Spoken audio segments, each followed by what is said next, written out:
slow breath in and let it out gently. Feel the air moving through your chest, soft and light like a quiet river flowing inside you. Now imagine yourself standing at the edge of a forest.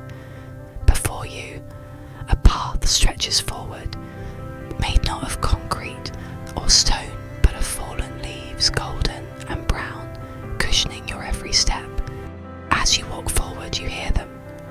The leaves speak first. With each movement of your feet, they answer with a soft, crackling song, like a whisper you once heard in a dream. The deeper you go, the more you notice the forest is alive. Not just alive in the way of breathing and growing, but alive in spirit, carrying countless voices, stories and secrets. The trees do not shout, they do not demand, they whisper. Their branches reach above you like open arms. Their leaves sway with the rhythm of an invisible lullaby. The forest is welcoming you home to a place you may never have visited, and yet one that feels deeply familiar. There is no traffic here, no screens, no voices of pressure demanding that you hurry. Instead, there is birdsong light and clear. There is the sigh of the wind brushing through green curtains of leaves. Somewhere in the distance, a stream threads its way through stones, humming a song that has been sung for hundreds of years, unchanged and eternal. You stop for a moment, you listen, and then you feel it. The forest is not silent. It speaks, but in a language older than words. A language of rustling leaves, of soft air, of roots pressing gently against the soil. And somehow, though you cannot translate it, you understand. The message is simple. You are not alone. We are here with you. As sunlight filters down, it paints the ground in patterns of gold and shadow. Beams of light fall across your shoulders, gentle and warm, like hands of comfort, like blessings. You notice that the heaviness in your chest begins to ease. The worries that clung to you all day begin to loosen. It is as if the forest itself is lifting the weight from your heart, little by little, leaf by leaf. This forest carries a secret. The secret is this: every tree, every plant holds a story, a journey of struggle and survival, a quiet teaching that nature offers if only you pause long enough to listen. Tonight you are invited to listen, not with the rushing pace of the world outside, but in the rhythm of the forest, slow, tender, unhurried. Each story will arrive like a droplet of rain on your skin, cool and refreshing. Each lesson will drift into your heart the way soft mist settles over grass in the morning. And so we begin, not with the tallest tree, not with the brightest flower. The first story is simpler than that. It is the story of life itself, of a seed. Imagine a seed hidden in the dark soil. To the world above it, looks like nothing. To anyone passing by, the ground is bare. But under the surface, a miracle sleeps. The seed waits. Inside its tiny shell, smaller than a fingertip, lies the power to become something vast, something alive, something radiant. The soil around it may be hard. The nights may be cold. The weight above may seem impossible to push through. But still the seed waits. It is patient. It trusts that one day warmth will come and rain will fall. And when that moment arrives, when sunlight touches the earth above and water seeps down, the seed awakens. It trembles. It splits. From its small body, a root pushes downward, searching for safety. At the same time, a tender shoot stretches upward toward a light it has never seen, yet always believed in. Think about that for a moment. A seed does not know the sun. It has never seen the sky, yet within itself it carries the faith that light exists, that warmth is waiting, that life above the soil is worth reaching for. That is the first lesson the forest whispers to you tonight. You do not need proof of hope to believe in it. You only need the courage to stretch toward it. You too have been like that seed. There have been times when you felt small, unseen, trapped under layers of weight and darkness. Times when you thought no one noticed you, when the world passed by without slowing down. But even then, something inside you kept beating, kept waiting, kept believing that something was your inner seed. The forest leans closer, its branches swaying as though nodding gently, and it tells you you don't need to become a tree overnight. You don't need to carry fruit today. All you need is to sprout, to take the first small step toward the light, to trust that inside you is a strength waiting to grow.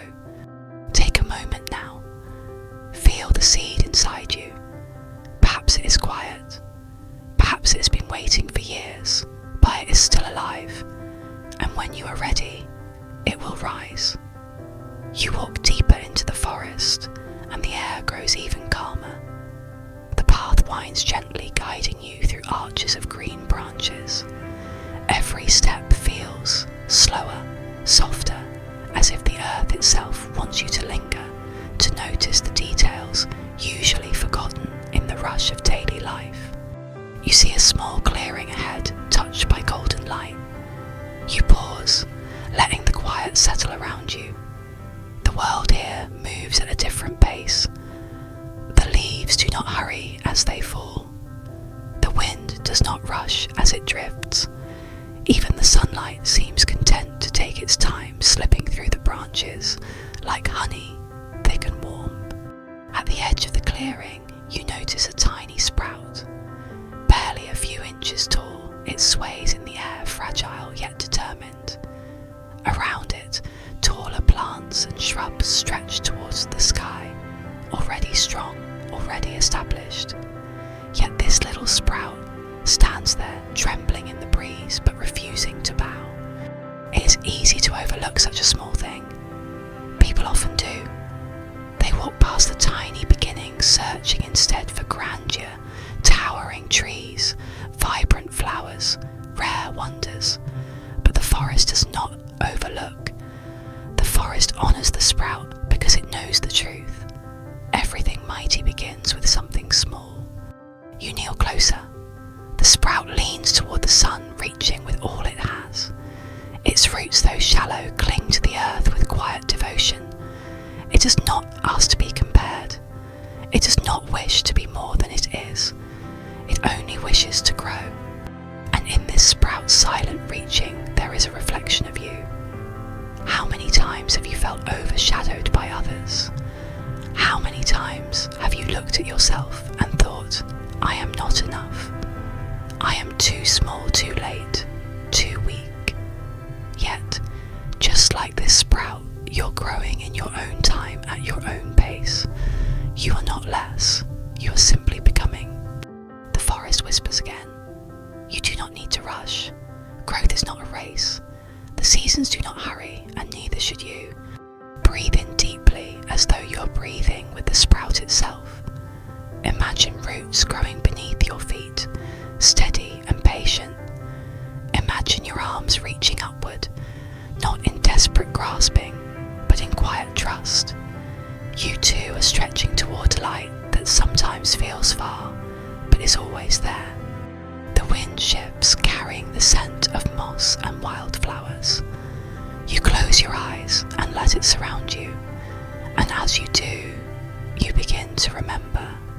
There was a time, perhaps long ago, perhaps not so long, when you carried a dream like a seed in your chest. It was small maybe, even hidden from others, but it was there. The world may have felt too heavy. The soil above may have felt too thick. Yet inside you, something wanted to rise. Do you still feel it? That quiet pulse? Perhaps it is faint.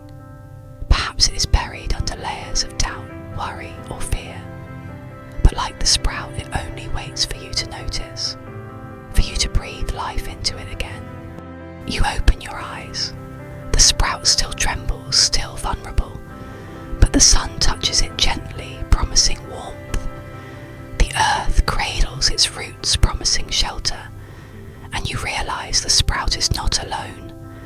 Neither are you, because growth is not about being invincible. It is about trusting that even in your weakness, you are supported. The forest holds you just as it holds the sprout. You stand again, letting your gaze wander upward to the taller trees surrounding you. They too were once tiny sprouts. They too trembled in the wind. Some of them were overlooked. Some were stepped on, some struggled in the shadows. But they endured. They kept reaching. And now their branches weave together, creating a shelter where birds nest, where people find shade, where life continues. Every giant was once small. Every strong trunk once began as a fragile stem. The forest repeats this truth again and again. Do not underestimate your beginnings. They matter more than you know. You take another step, your hand brushing against the bark of an old tree. Its surface is rough, scarred with lines that tell stories of storms, of winters, of years that tested its strength. Yet here it stands tall and patient still, offering shade, still alive. And for a moment, you feel as though you are touching your own future self, a version of you that has endured, that has grown, that has become strong through every trial. That version is waiting for you, just as the old tree waited for its sprout self to rise. Close your eyes again. Breathe slowly. Let the forest whisper into your heart you are growing, even when you cannot see it, even when the world doubts it. Inside you, life continues. Inside you, hope is alive. The path continues deeper, and so does the story. The forest guides you onward, deeper into its embrace. The air grows cooler, carrying with it the scent of pine and damp earth. Above you, branches sway slowly, their movement unhurried, as though the trees are breathing with you. The path leads you to another small clearing, but this one is different. Here the ground is uneven, scattered with stones jagged and sharp. The soil looks thin, dry and unwelcoming. Yet right in the middle of this harshness, a tree stands. Its trunk is slender, its bark cracked and weathered, but it rises proudly toward the sky. You pause to look at it, and you wonder, how did this tree survive here, in such an unfriendly place? Around its roots the earth is poor. The stones press against it from all sides. It has no soft bed of soil, no gentle support. And yet, despite all odds, the tree not only lives, it thrives. Its leaves are green, catching the sunlight. Its branches sway with grace. The forest leans closer and whispers, life does not wait for perfect conditions. It creates its own. How often do we as human beings wait for the right moment, the right chance, the right opportunity? We tell ourselves, when things are easier, then I will try. When I am stronger, then I will begin. But the tree before you does not wait for perfect soil. It digs its roots into the cracks of the stone. It finds water where others see only dryness. It takes what little is given, and it turns it into life. There is a lesson here. Do not wait for perfection. Begin where you are. Grow where you stand. You step closer, placing your palm gently against the trunk. It feels solid, though not smooth. Its scars are visible, but those scars tell its story. Storms that battered it winds, that bent it winters, that stripped it bare. And yet, here it is, still standing, still reaching upward. And once again you see yourself reflected in nature. How many stones have been in your path? How many times have you felt the ground beneath you was too hard, too thin, too unforgiving? Perhaps you have surrounded by circumstances that seemed impossible to grow in. Perhaps you have looked at your life and thought, how can anything beautiful come from this? But the tree shows you the truth. Beauty does not always come from fertile soil. Strength does not always come from ease. Sometimes it is in the struggle itself that your deepest roots are formed. Sometimes it is the difficulty that teaches you how to endure, how to hold on, how to keep reaching for the light. The forest whispers again. Even in hardship you can flourish. Even in scarcity you can create abundance. You sit down on a nearby stone, letting the tree's shadow fall across you. The shade is cool, refreshing, and you think this tree, once a small sprout, must have faced countless moments where it could have given up. When its roots met stone after stone, when the sun burned above and rain was scarce, it could have remained small, weak, unseen, but it chose instead to keep reaching, to keep growing. And now, because of that choice, it offers shelter, it offers beauty, it offers life. Close your eyes for a moment and imagine yourself as this tree. Imagine your challenges as the stones pressing against your roots.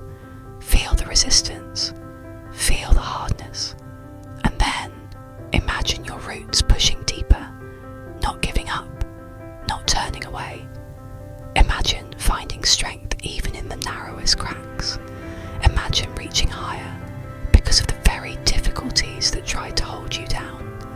Do you feel it, that quiet power? It has always been inside you.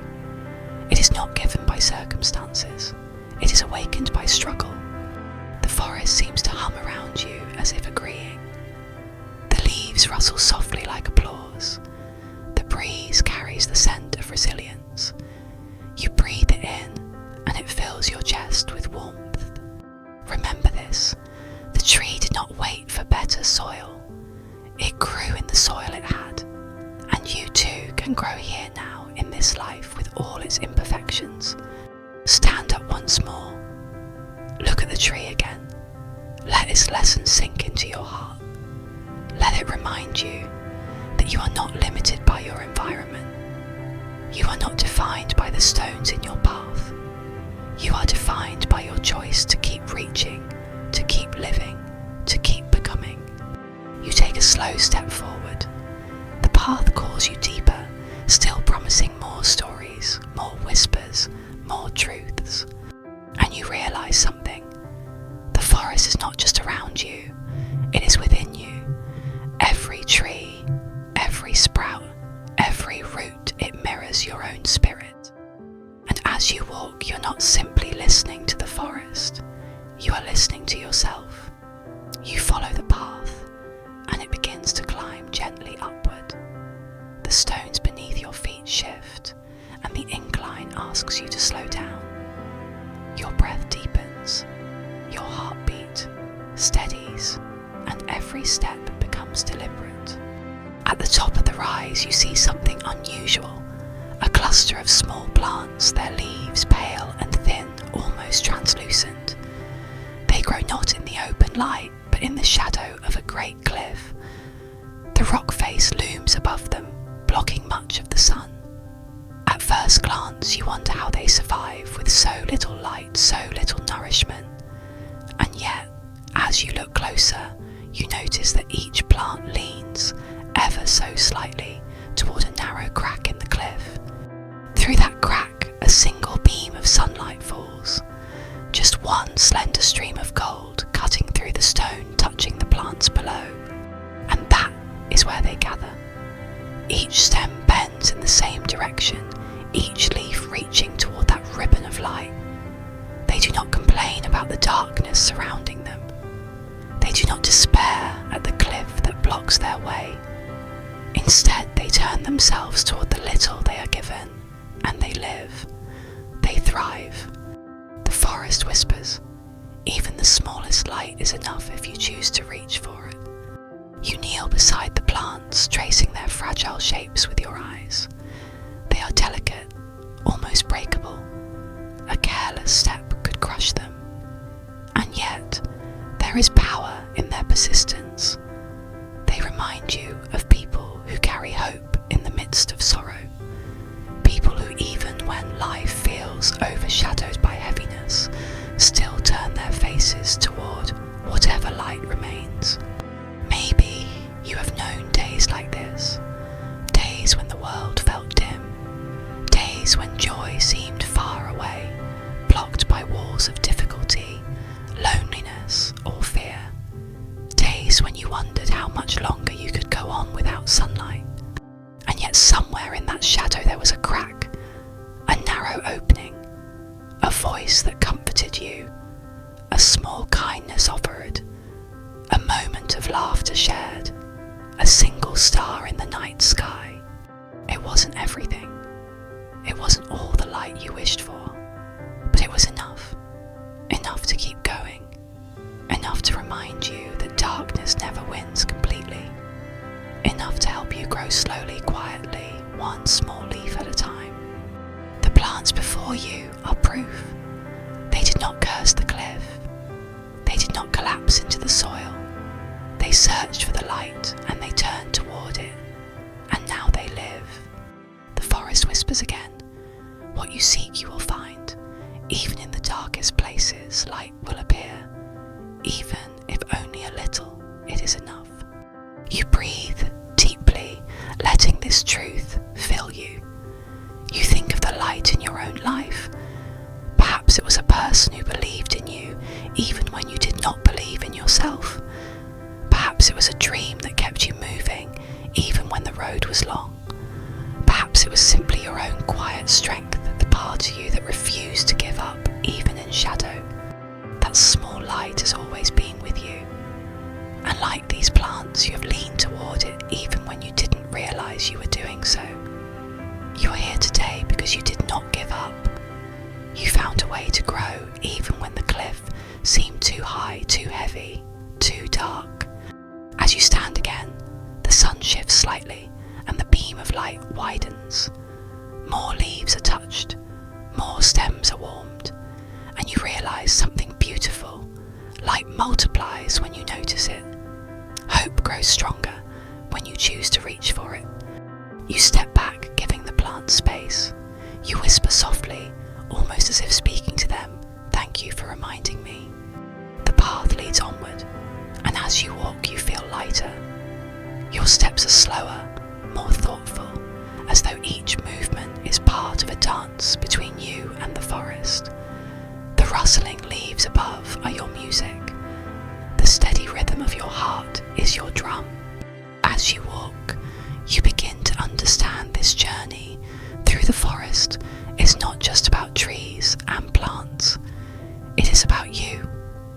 It is about the quiet lessons nature has carried for thousands of years, waiting for you to hear them. And it is about remembering that you too are a part of this living world, resilient, rooted, and always reaching for light.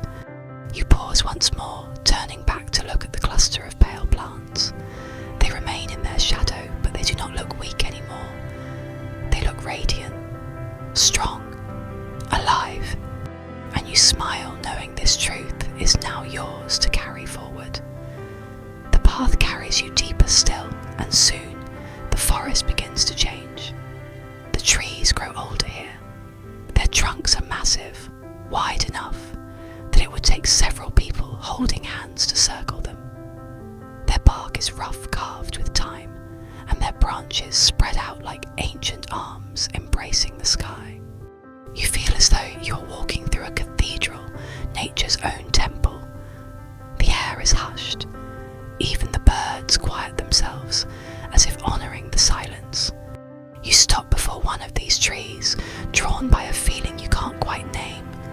Its roots twist out of the earth, like great muscles frozen in motion, gripping stone and soil with unshakable strength. Some roots dive deep into the ground, while others rise above the surface, curling and looping like a story written in wood. And you realise, this tree has stood here for centuries, through storms, through fires, through seasons of abundance and seasons of scarcity. It has lost branches, but Perhaps even lightning has struck it, leaving scars. But still it stands, not in defiance of time, but in partnership with it. The forest whispers, to endure is not to resist change, but to grow with it. You place your hand gently against the bark. It is rough beneath your fingers, ridged and furrowed, each groove a reminder of years gone by. And as you touch the tree, you feel a quiet vibration, steady, slow, like the heartbeat of the earth itself. The tree seems to speak, not in words, but in presence. I have seen loss. I have seen storms. I have bent beneath the weight of snow and risen again in the spring. I do not hurry. I do not despair. I only grow little by little, season by season, and still I am here. You breathe in deeply, and the message sinks into you. How many times have you faced storms in your own life? Times when everything seemed to weigh you down, when your branches felt heavy, when the winds shook you to your roots, and yet you are still here. Perhaps you carry scars. Perhaps there are losses you will never forget. Perhaps your roots have been tested, stretched, even broken in places, but still you are here. And like this tree, you have grown not in spite of hardship, but because of it. Each trial has left its mark, carving strength into your being, deepening your roots, teaching you patience. The tree before you is not flawless. Its bark is cracked. Some branches are broken. Its crown is uneven. And yet, none of this makes it less beautiful. In fact, it is beautiful because of its survival, because it has endured. The forest whispers again. Your scars are not your weakness. They are the map of where you have been, the story of who you are, the proof that you are alive. You close your eyes for a moment, leaning against the tree. You imagine yourself as it is rooted deeply, reaching high, unshaken by storms, growing quietly with every passing year. You imagine your difficulties as rings in your trunk circles that mark the passage of time, each one adding to your strength, your wisdom, your presence.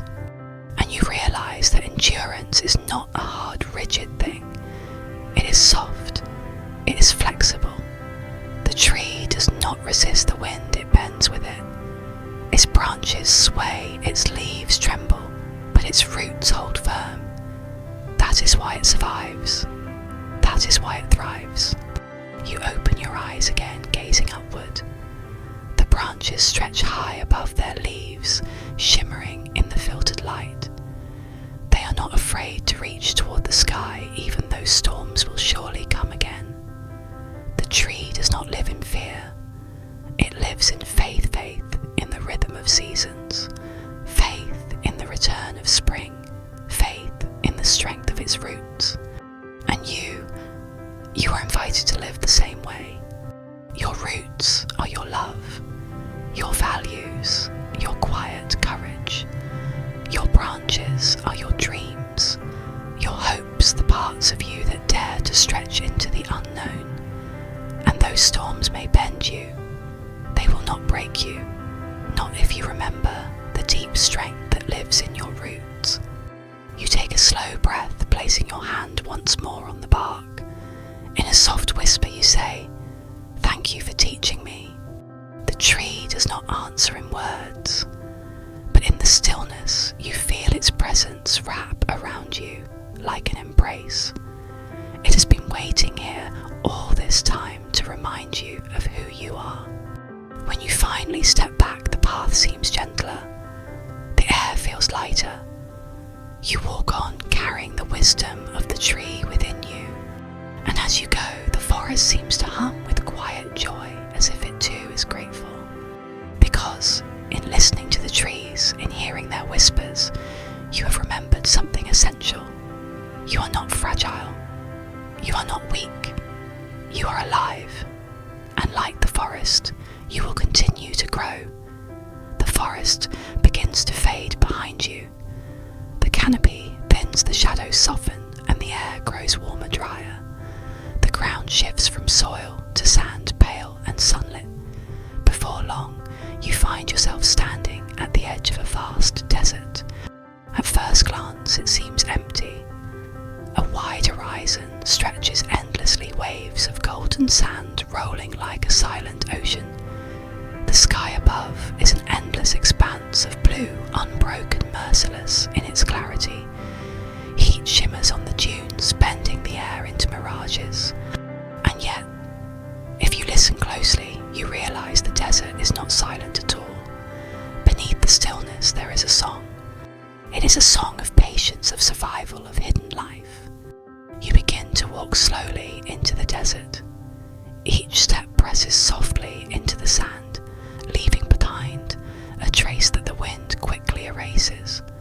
The sun is strong, but the breeze is steady, carrying the scent of dust, of minerals, of something ancient. The desert at first feels harsh, almost unforgiving, but then you notice something small at your feet, a tiny green shoot rising from the sand. It is fragile, almost invisible against the vastness, but it is there. Against all odds, it has found a way to live. And suddenly, your eyes adjust. You see more clusters of dry grasses, their roots deep beneath the sand. Small bushes with silver-grey leaves reflecting sunlight to protect themselves. And then, in the distance, the unmistakable silhouette of a cactus. Tall, quiet, reaching skyward like a sentinel. Its thick arms stretch out holding water, deep within guarding life, in a land where so little seems possible. The desert whispers, life does not disappear, it adapts, it transforms, it endures. You walk closer to the cactus, marvelling at its strength. Its skin is tough, covered in spines, yet there is something noble in its posture, something enduring. For years it has stood here through scorching summers, through cold desert nights, through seasons without rain, and still it thrives. It holds within itself what it needs to survive, never wasting, never taking more than necessary. It has learned to live slowly, patiently, trusting that rain will return, trusting that even in scarcity, life can continue. And you realise this cactus is not unlike us. There are seasons in life when abundance flows, when love, joy and connection seem endless. And there are seasons when everything feels dry, when the heart aches with thirst, when the soul wonders if rain will ever come again. In those seasons, we too must learn to be like the cactus, to hold on to what nourishes us, to carry water deep inside in the form of memories, kindness, hope and faith, to be patient even when everything around us seems barren. The desert teaches scarcity does not mean absence, silence does not mean emptiness. Life is always here, even when unseen. You sit beside the cactus, listening. The desert's song grows clearer. It is not sung with words, but with wind, with sand shifting across the dunes, with the quiet strength of roots that dive deep. The desert sings, do not fear your dry seasons. They are not the end of you. They are the time when your roots grow strongest, when your spirit learns to wait, when your heart learns what is essential. You close your eyes and imagine your own desert seasons, times when you have felt alone, when joy seemed distant, when the future seemed uncertain. And yet, here you are. Somehow you carried water within you. Somehow you endured. And perhaps just like the cactus, you did not even realise how strong you were until the rain finally returned. You open your eyes, gazing again at the vast horizon. The desert no longer feels empty. It feels full of lessons, full of quiet resilience, breathe deeply and the desert breathes with you. In this stillness you realise that even in the driest places beauty grows. The days in the desert are long, and the sun often seems merciless, yet hidden beneath the surface, life is waiting quiet, patient, almost invisible to the hurried eye. The desert knows how to keep its secrets until the perfect moment arrives. And then one day, the sky changes. Clouds drift in heavy with promise, and the air shifts. The scent of rain comes first, carried on a wind that feels cooler, softer. The sand stirs as if it remembers. When the first drops fall, they vanish instantly into the thirsty ground. But then more come scattering across the desert floor, tapping like fingers against the earth. The rain falls not with abundance, but with grace enough to awaken what has been asleep. Within hours the miracle begins. Tiny seeds buried for months or years swell and stir. They have waited in silence, conserving their strength, trusting the unseen rhythm of the world. And now, with just the hint of rain, they answer. First green shoots pierce the sand, then buds appear, and almost overnight the desert is transformed. Colours spill across the once monochrome landscape, delicate purples, radiant yellows, fiery reds, and pure whites. Each bloom fragile, each bloom fleeting, yet together they weave a tapestry that takes your breath away. You stand in awe gazing across the horizon. The desert, which only yesterday seemed barren and endless, now sings with colour. It is not just survival anymore, it is celebration. This bloom is brief. In a few days the sun will return with its unrelenting heat, and the flowers will wither. Yet their beauty is no less profound for its impermanence. In fact, it is the fleeting nature of this miracle that makes it so precious. And as you breathe in the faint fragrance of desert blossoms, you begin to understand this is not just the story of plants and rain, it is also the story of us. How many times in your life have you endured long stretches of drought within the hard times, when joy seemed absent, when your dreams lay dormant, when your soul felt parched and weary? And yet, with one small kindness, with one gentle touch of love, with one glimmer of hope you bloomed, even if only for a while, even if the season was short. Your heart opened and beauty poured out of you. This is what the desert teaches, that even the most parched places carry the memory of rain, and even the driest soul holds the seed of renewal. The bloom does not erase the harshness of the desert, but it proves that harshness is not the whole story. The desert bloom whispers, your joy may not be constant, but it is always possible. Your hope may sleep for a time, but it never dies. Even in the driest seasons of life, you carry within you the seed of blossoming. You kneel to touch one of the flowers, a delicate white star-shaped bloom. Its petals tremble in the breeze, so light that it seems it could vanish in an instant. Yet it chose to rise. It chose to live its brief, brilliant life, even in a land of hardship. And in that bloom you see yourself. No matter how difficult your journey has been, no matter how long the drought, you too carry that same quiet bravery, the courage to open, to shine, to love, even when life feels uncertain. The desert once again has spoken, not with words but with blossoms. And as the rain clouds drift away, leaving the sky clear and blue, you realise what makes the desert beautiful is not its barrenness. It is the promise that even here, life finds a way. When the day finally surrenders, the desert exhales. The scorching sun withdraws, leaving the sands cool to the touch, and shadows stretch long until they dissolve into the velvet of night.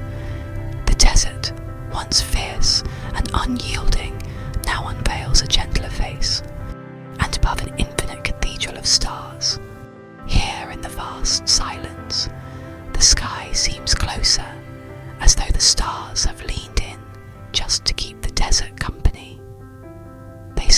themselves in patterns both familiar and mysterious, each one glimmering with a steady pulse of light.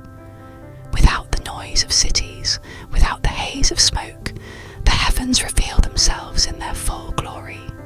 You lie back upon the cooling sand, and for a moment you feel weightless, just one soul beneath an ocean of light. The stars have watched this desert for millennia. They have seen seeds lie dormant, seen rains come and go, seen blooms rise and fade, and they keep shining steady, patient, eternal. The Milky Way stretches like a river of light across the darkness.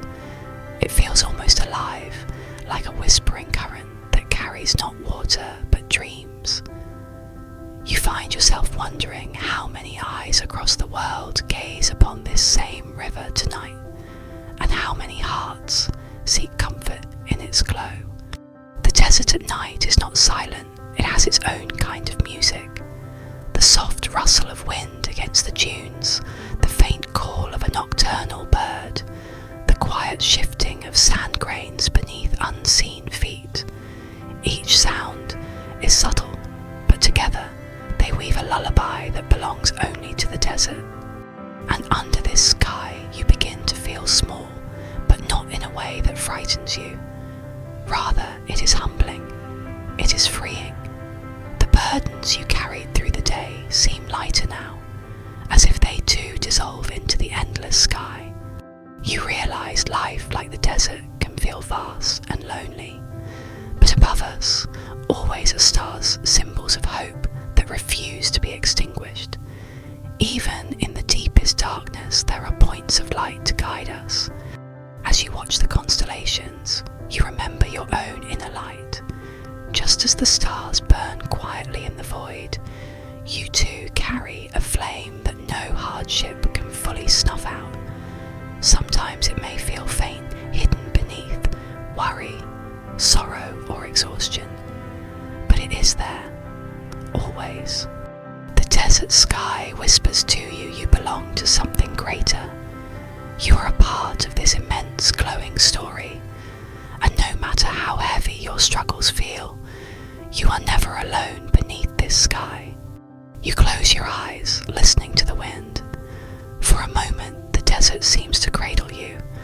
You imagine it saying, "Rest, trust, the night will hold you." And perhaps as you drift into sleep beneath this vast starlit dome, you begin to believe that tomorrow will bring another dawn worth rising for. In the desert, what the eye cannot see is often more important than what it can.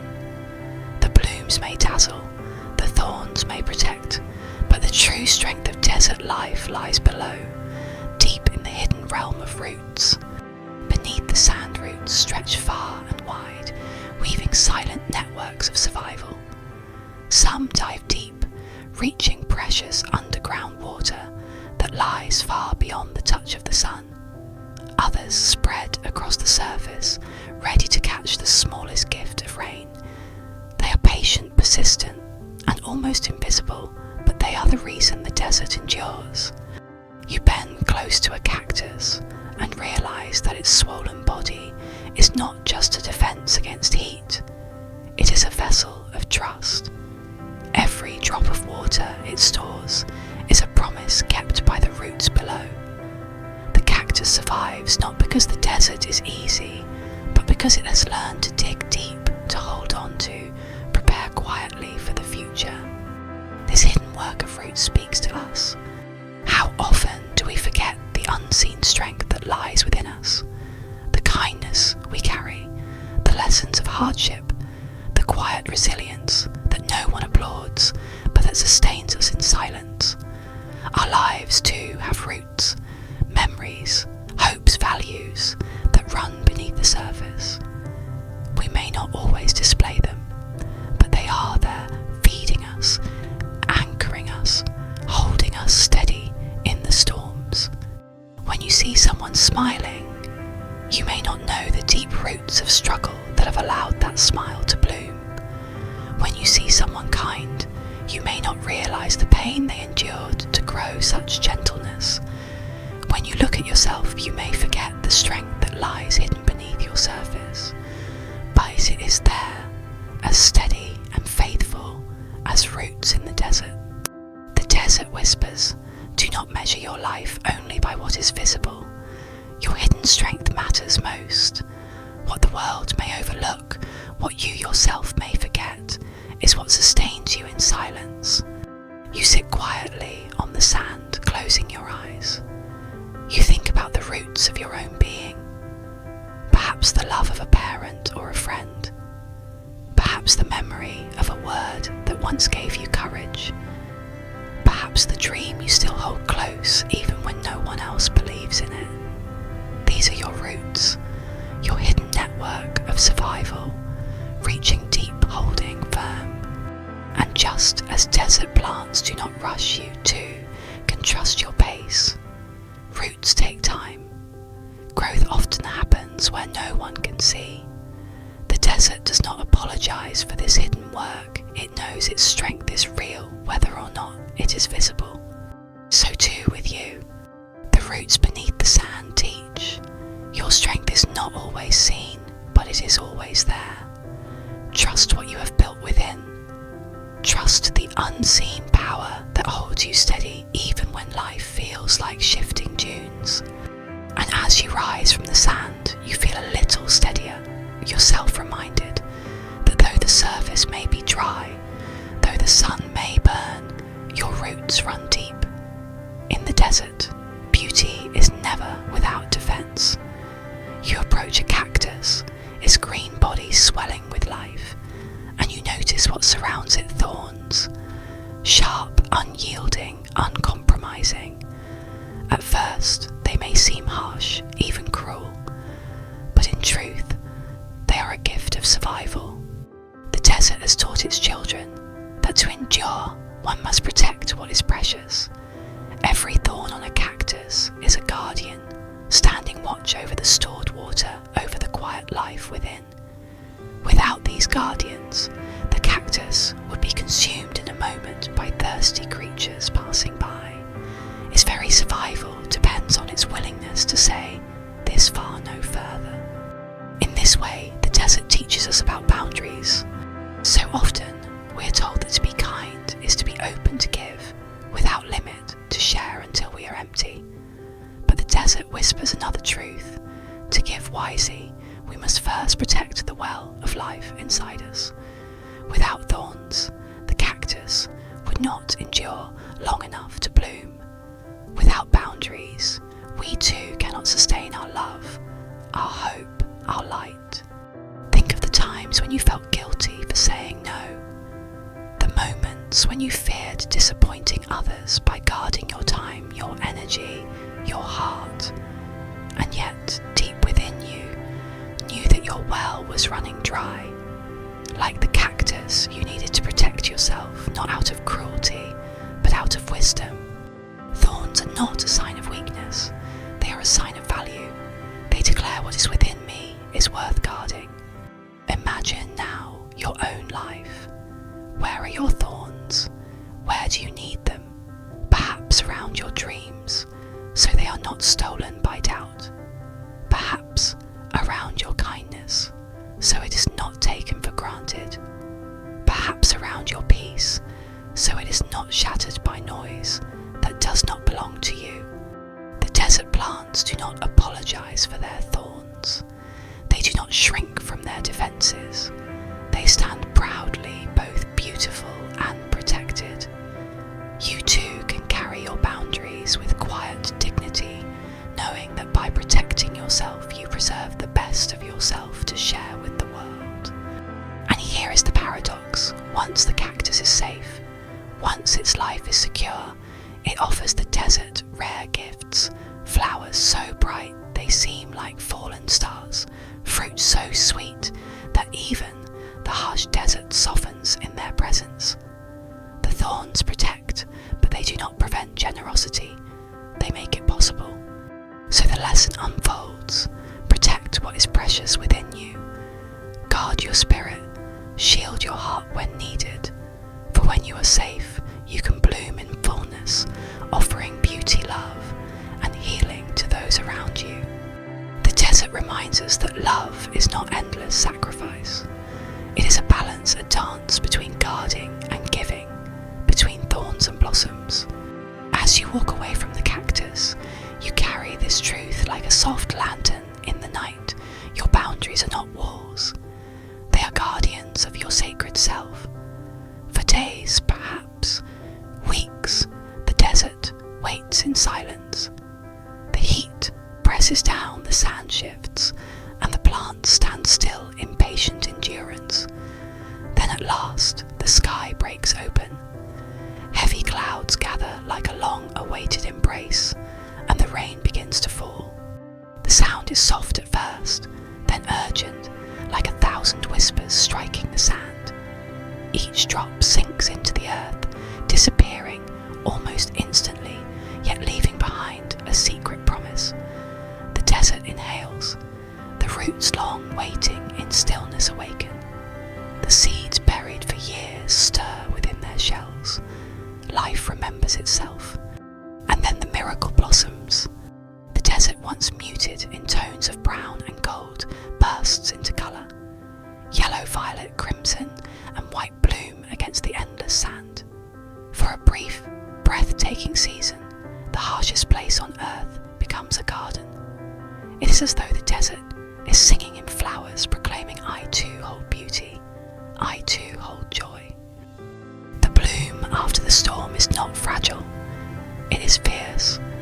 Each flower is the result of years of waiting, of surviving, of guarding the smallest drops of water. They rise not in spite of the desert, but because of it.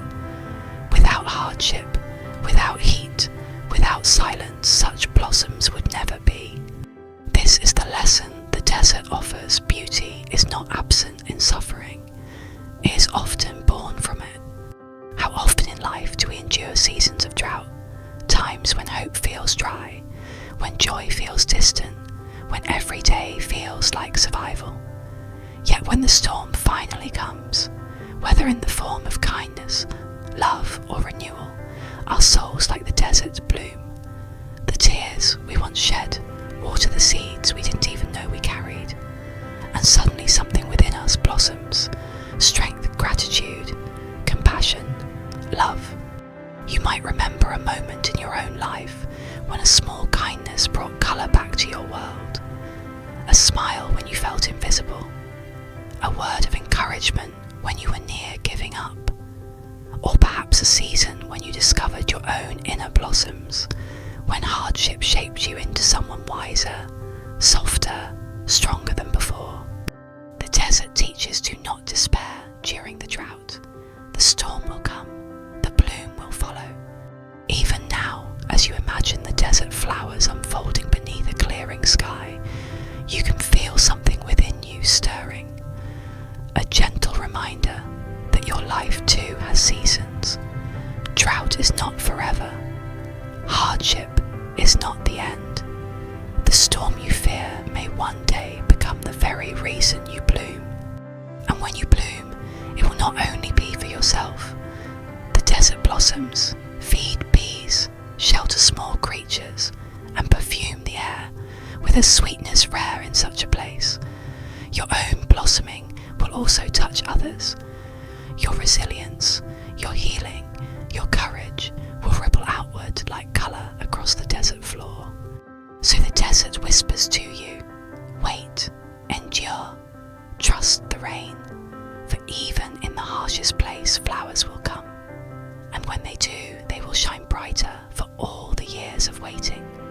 And as you walk through this fleeting, radiant landscape, you carry a quiet hope that one day, when your own storm has passed, you too will bloom in ways more beautiful than you have ever imagined.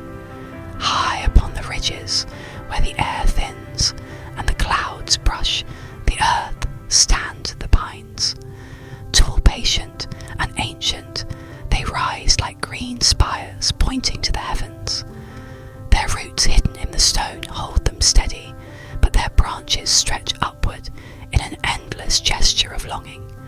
To live on a mountain is no gentle life.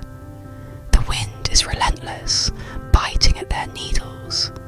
Snow weighs heavy on their limbs each winter, bending and sometimes breaking them. Lightning splits the sky, and sometimes even strikes their trunks, and yet the pine continues to grow. The pine whispers a truth that is both simple and profound. You are meant to rise. Unlike the shrubs that cling close to the ground, the pine risks height. It risks being more exposed to the storms, to the ice, to the winds that howl with no mercy. But in choosing to rise, the pine also greets the sun before the valley does.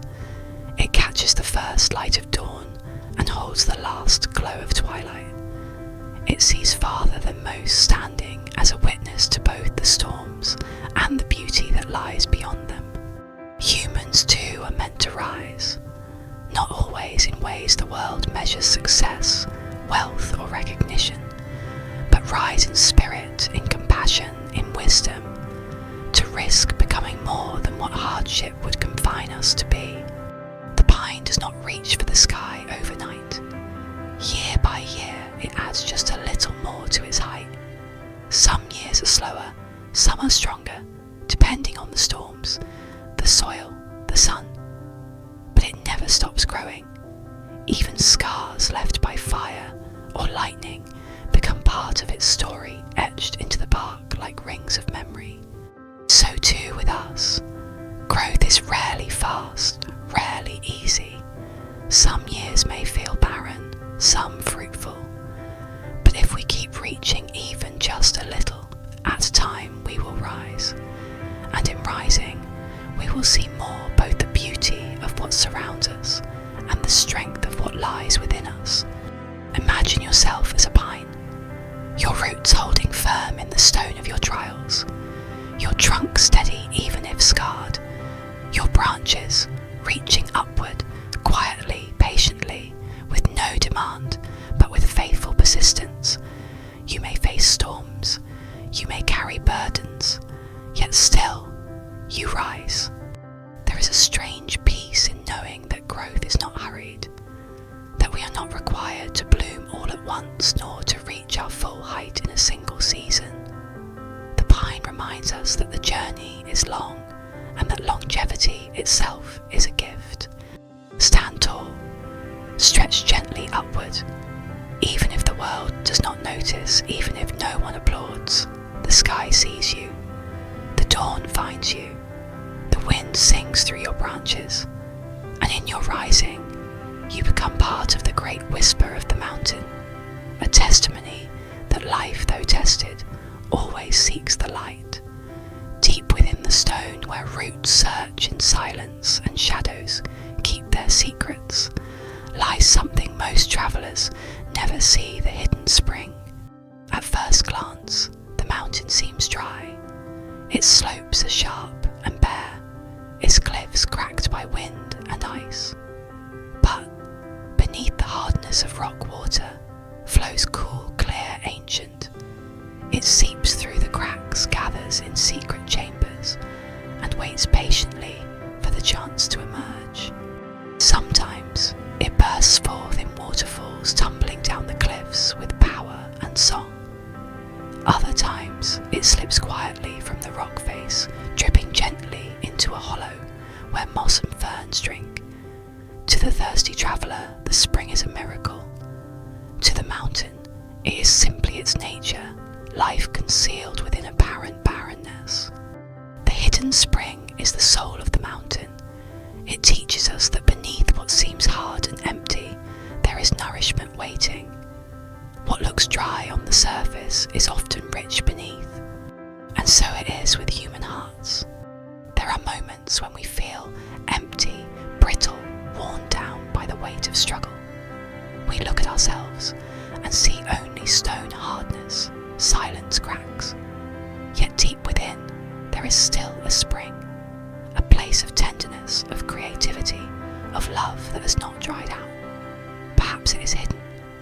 Perhaps no one else sees it, but it flows quietly, keeping us alive, waiting for us to remember it. This spring may be a memory that warms us, a dream that refuses to die, or a faith that whispers even when everything else is silent. It may be the resilience that wakes us each morning, the small acts of kindness. We still manage, the laughter that surprises us, even in grief. That is the water in us, the source that never fully disappears. Sometimes, like the mountain, we must endure long seasons where the spring is unseen. Yet when the right moment comes, it emerges. It nourishes not only us, but those around us. A word spoken in gentleness, a song sung in pain, a smile given when hope seems small. These are drops of water flowing from our hidden spring, proof that we are not as barren as we fear. The mountain does not worry whether its spring will be enough. It simply allows it to flow quietly, consistently, in its own time.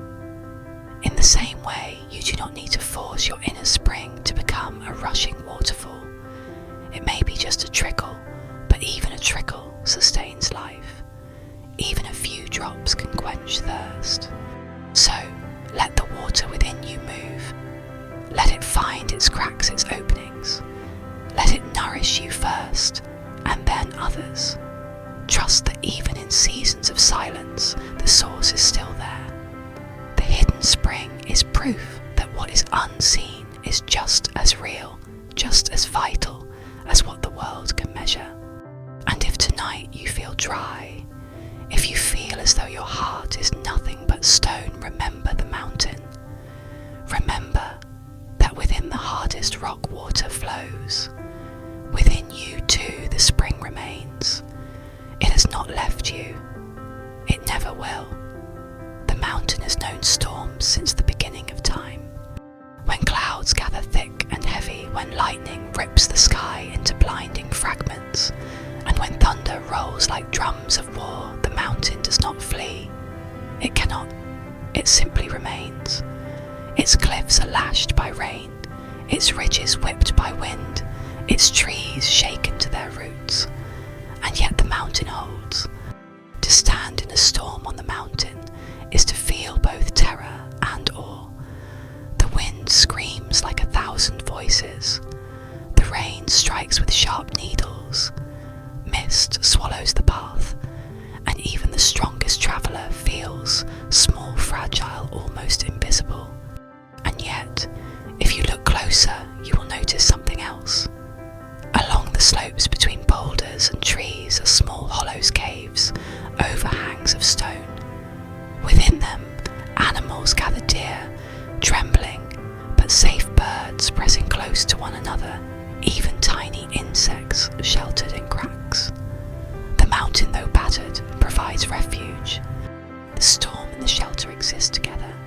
So it is with life. The storms come uninvited, unavoidable. We lose what we love. We face illness. We carry burdens heavier than we imagined. The winds of sorrow, the rains of fear, the lightning of anger, they strike us without mercy. And often we feel we might be torn apart.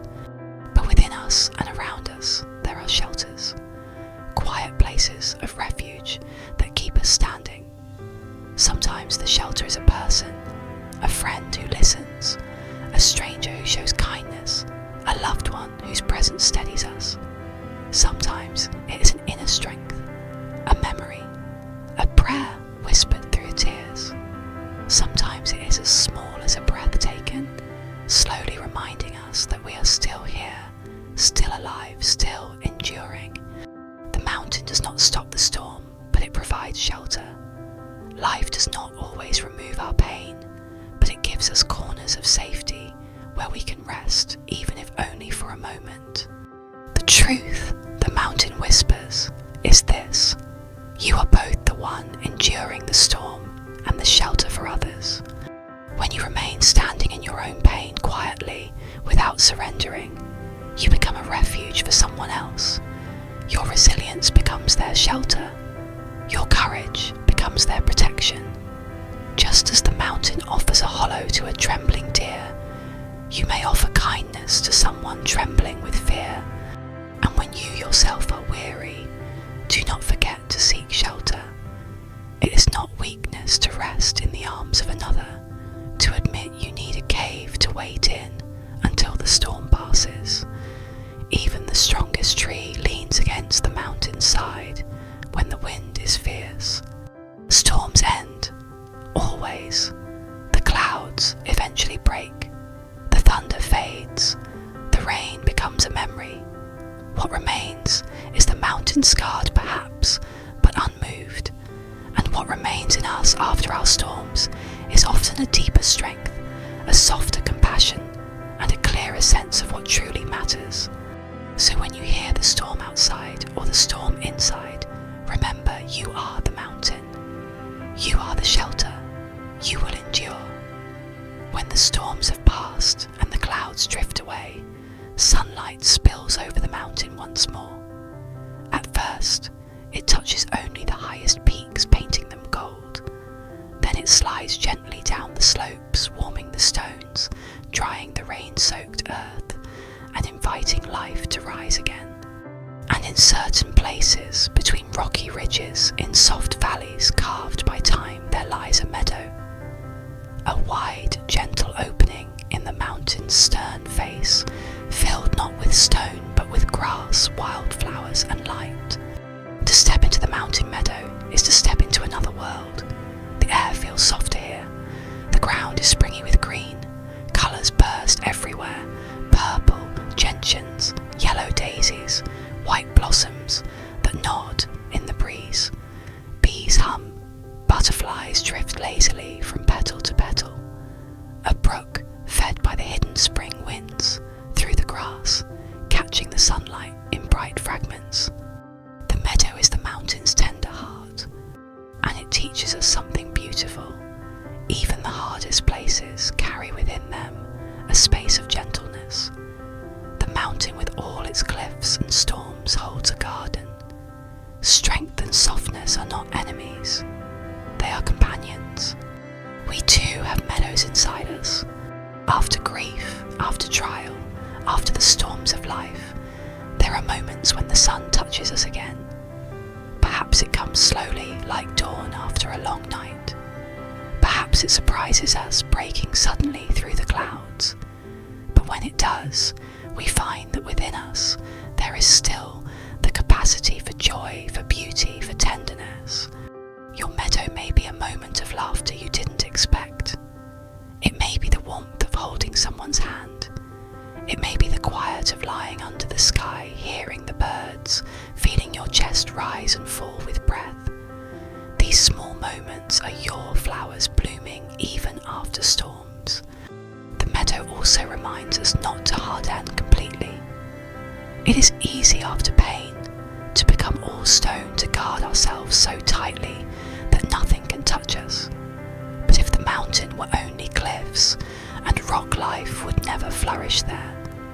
It is the openness of the meadow that makes space for beauty. So too your openness, though it feels vulnerable, allows love to return, allows peace to enter, allows your soul to rest. You do not have to bloom every day, but when the sun comes, let yourself feel it. Let yourself be soft. And when others enter your meadow, welcome them. Offer them rest, just as flowers offer nectar to the bees. You never know who is weary from storms, who is longing for a place of gentleness. Sometimes your kindness is the meadow they have been searching for. The mountain's meadow does not erase its storms or its cliffs. They are all part of the same whole. And so are you, your strength, your pain, your softness, your joy. Together they make your landscape complete. So breathe in the meadow's air tonight. Imagine the flowers blooming the brook, singing the light warming your face. This too is within you. This too is real. High in the hidden folds of the mountain, where the snow lingers, long after spring has come to the valleys below, a small stream is born. At first, it is no more than a trickle, a thin thread of water weaving through moss and stone. Few notice it. It makes no grand announcement. It simply flows quietly, persistently, always moving forward. This is the source of the river. Every Every great river begins like this small, fragile, seemingly insignificant. But, though it begins humbly, the stream carries within it the promise of vastness of nourishment of life. It will one day carve valleys, feed forests, and give water to countless creatures. Its future is immense, though its beginning is simple. So it is with us. Many of the most powerful things in our lives begin as something small. A whisper of hope when we are in despair. A single kind word offered on a dark day. A decision to keep moving forward even if the step is tiny. Like the stream, these beginnings do not look like much, but they hold within them the promise of transformation. When you feel small, remember rivers begin as drops. The stream, though delicate, is not weak. It persists. It does not argue with the rocks in its way. It simply finds a path around them. It does not resist the pull of gravity. It leans into it, flowing downward, allowing the mountain slopes to guide its journey, and slowly it grows. Here the mountain teaches another truth. Power is not always loud. Sometimes it is steady. You may not roar like a waterfall yet. You may not fill valleys with your strength. But if you keep moving gently, faithfully, refusing to stop, you are becoming a river. Think of the stream tonight as you rest. Imagine its coolness, its clarity, its soft music over stones. Let it remind you that your journey, no matter how small it feels, is leading somewhere vast. You are flowing towards something greater than you can see right now. And you do not need to rush. Rivers do not hurry, yet they always arrive. So breathe slowly. Trust the flow of your life. Even the smallest beginning can become a source of healing and strength, not just for you, but for those who will one day drink from your waters. As the stream leaves the high slopes of the mountain, it gathers strength. Other trickles join its snow-melt hidden springs, the quiet tears of rain sliding off stones. Little by little, it becomes more than a thread of water. It is now a river flowing with purpose, its voice deepening, its presence undeniable. The river slips into the forest, weaving like a silver ribbon through the trees. Here its song changes. It is no longer the delicate music of droplets over stone. It is the fuller, richer sound of water rushing past roots, tumbling over fallen logs, and gliding through moss-covered banks. The forest thrives because of the river. On its banks, ferns unfurl their green scrolls. Trees lean close their roots, sipping from the soil that the river feeds. Birds skim its surface. Animals come to drink. Even the air feels more alive here, carrying the fresh coolness of moving water. The river does not choose who it nourishes. It does not ask if a tree deserves its gift, or if an animal has earned its drink. It simply gives, freely, abundantly, without judgment. There is a lesson here for us. When we grow strong enough, our lives too can become rivers. What flows through us? Kindness, patience, wisdom, love can become nourishment for others. We don't always realise it, but a gentle word, a listening ear, or a quiet act of generosity can refresh a weary soul in the same way water refreshes the thirsty. And notice how the river is not diminished by giving. The more it flows, the more it becomes itself. Sometimes we fear that if we give too much of our love or energy, we will be left empty. But love is like a river. It replenishes itself as it flows. What you offer returns to you in other forms: smiles, warmth, connection, a sense of meaning. The forest also gives back to the river. Trees hold the soil so that its waters run clear. Fallen leaves enrich the ground, filtering the stream. Even the shade of branches helps keep the river cool and alive. This is how life works. Giving and receiving are part of the same dance.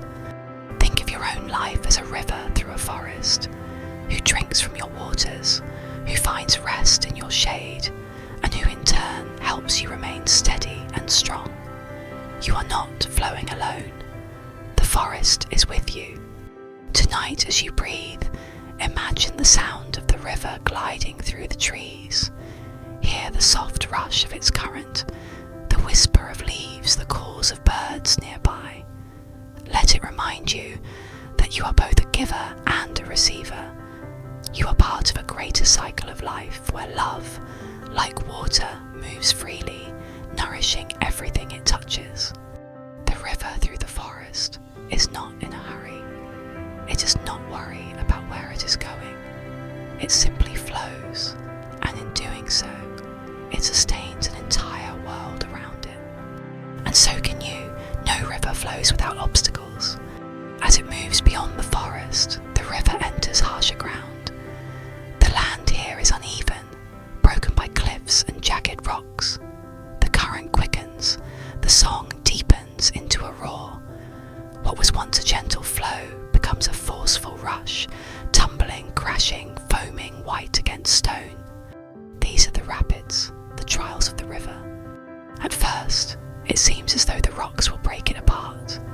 The water smashes, divides, sprays into mist. Yet watch carefully. The river is never defeated. For every obstacle, it finds a way. It bends, it swirls, it splits and reunites, but it never stops moving forward. There is a wisdom here. Strength is not the absence of difficulty, but the ability to continue in its presence. Our own lives have their rapids too. Times when challenges appear, suddenly illness, loss, rejection, loneliness. The path we thought was smooth becomes turbulent, and we are thrown about gasping for stability. But like the river, we are not meant to stop at the first rock in our way. We are meant to flow around it, over it, even through it, if that is what life requires. And sometimes the river shows us another truth. Turbulence creates music. The roar of the rapids, though born of struggle, is powerful, beautiful, unforgettable. So too, your hardest moments may one day become the most meaningful. They shape the sound of your life's song, giving it depth and resonance. Further downstream, the river faces drought. The sun blazes, rains fail, and the water level drops. The current slows, exposing stones that once lay hidden beneath the surface. The river seems small and vulnerable, and yet it still flows. Even at its weakest, the river continues to move, carrying life with it. And when the rains return, it swells again stronger for having endured the season of dryness. Remember this, you too may have times when you feel diminished, tired, emptied by hardship. But if you keep moving even slowly, you remain alive, you remain flowing. Renewal will come. The river is teaching you patience, teaching you endurance, teaching you that the story does not end with drought or with rapids. These are chapters, not conclusions. And so tonight, if you feel the turbulence of life's rapids or the dryness of a season without rain, close your eyes and imagine the river still moving. Feel its persistence. Know that you are the same. No rock can truly stop you. No drought can truly end you. You will keep flowing. You will endure. As the river leaves the wild forests and rugged stones behind it, enters open valleys where people dwell. Villages rise along its banks, their lives intertwined with its flow. The river is no longer just a stream of water, it becomes a lifeline. Children laugh as they splash along its shallow edges. Farmers guide water into their fields, watching seeds awaken and green shoots climb toward the sun. Fishermen cast their nets, trusting the current to bring sustenance. Families gather at its banks to wash, to talk, to rest. The river gives, and people receive. But the connection is deeper than need. It is a relationship, a companionship. The river is part of their stories, their songs, their prayers. In quiet moments, villagers sit beside it and listen to its murmur, as though it carries ancient wisdom whispered just for them. Sometimes, when life grows heavy with person will walk to the river's edge, kneel and let the cool water pass through their fingers. They do not speak their sorrows aloud, but the river seems to hear, and in return it offers calm, reminding them that all troubles like water are meant to pass. But the river also learns from people. As it flows past their homes, it carries their reflections, laughter, grief, hope. The river becomes a mirror of humanity. It knows the footsteps of lovers who sit by its side. It knows the songs of mothers lulling children to sleep under its lullaby. It knows the tears of the lonely, the silent prayers of the weary. And here lies a profound truth. Just as rivers sustain people, people also give meaning to rivers. Our lives are like that too. We do not live only for ourselves. We live in connection. Just as the river becomes more alive when it touches others, so too our hearts awaken when we share ourselves with those around us. Think of your own river, who has gathered along your banks, whose lives have been nourished by your kindness, your effort, your simple presence, and who in turn has given you meaning, reminding you that your journey is not solitary but woven with countless others. The river and the people are bound together in a circle of giving and receiving. Without one, the other cannot fully be. Tonight, let yourself feel that truth. You are not alone. You are part of a greater story flowing among others, giving and receiving, shaping and being shaped. The river continues carrying with it not only water, but the essence of human life itself. It flows forward, whispering, you are connected, you are needed, you are loved. There are moments when the river slows, widening into still waters. Here its surface is so calm that it becomes a mirror, holding the sky within its depths. Clouds drift across its glassy face, birds circle above and appear again in the reflection below. Day and night are doubled, one world above, one world within. In these quiet stretches, the river teaches a gentler lesson reflection. When you lean over the bank and gaze into the water, you see yourself. Yet it is not the hurried version of you, not the face shaped by stress and speed. Instead, the river shows a softer image, the you that exists when the world grows quiet, when time slows, when you simply are. This reflection invites you to pause, to ask, who am I beneath the rush of days? What remains when the noise fades? The river knows that water carries both movement and memory. Though it flows, it also holds what has passed, traces of rain from distant mountains, the shimmer of light from yesterday's sun, even whispers of voices that once stood by its banks. So too do we carry our past within us.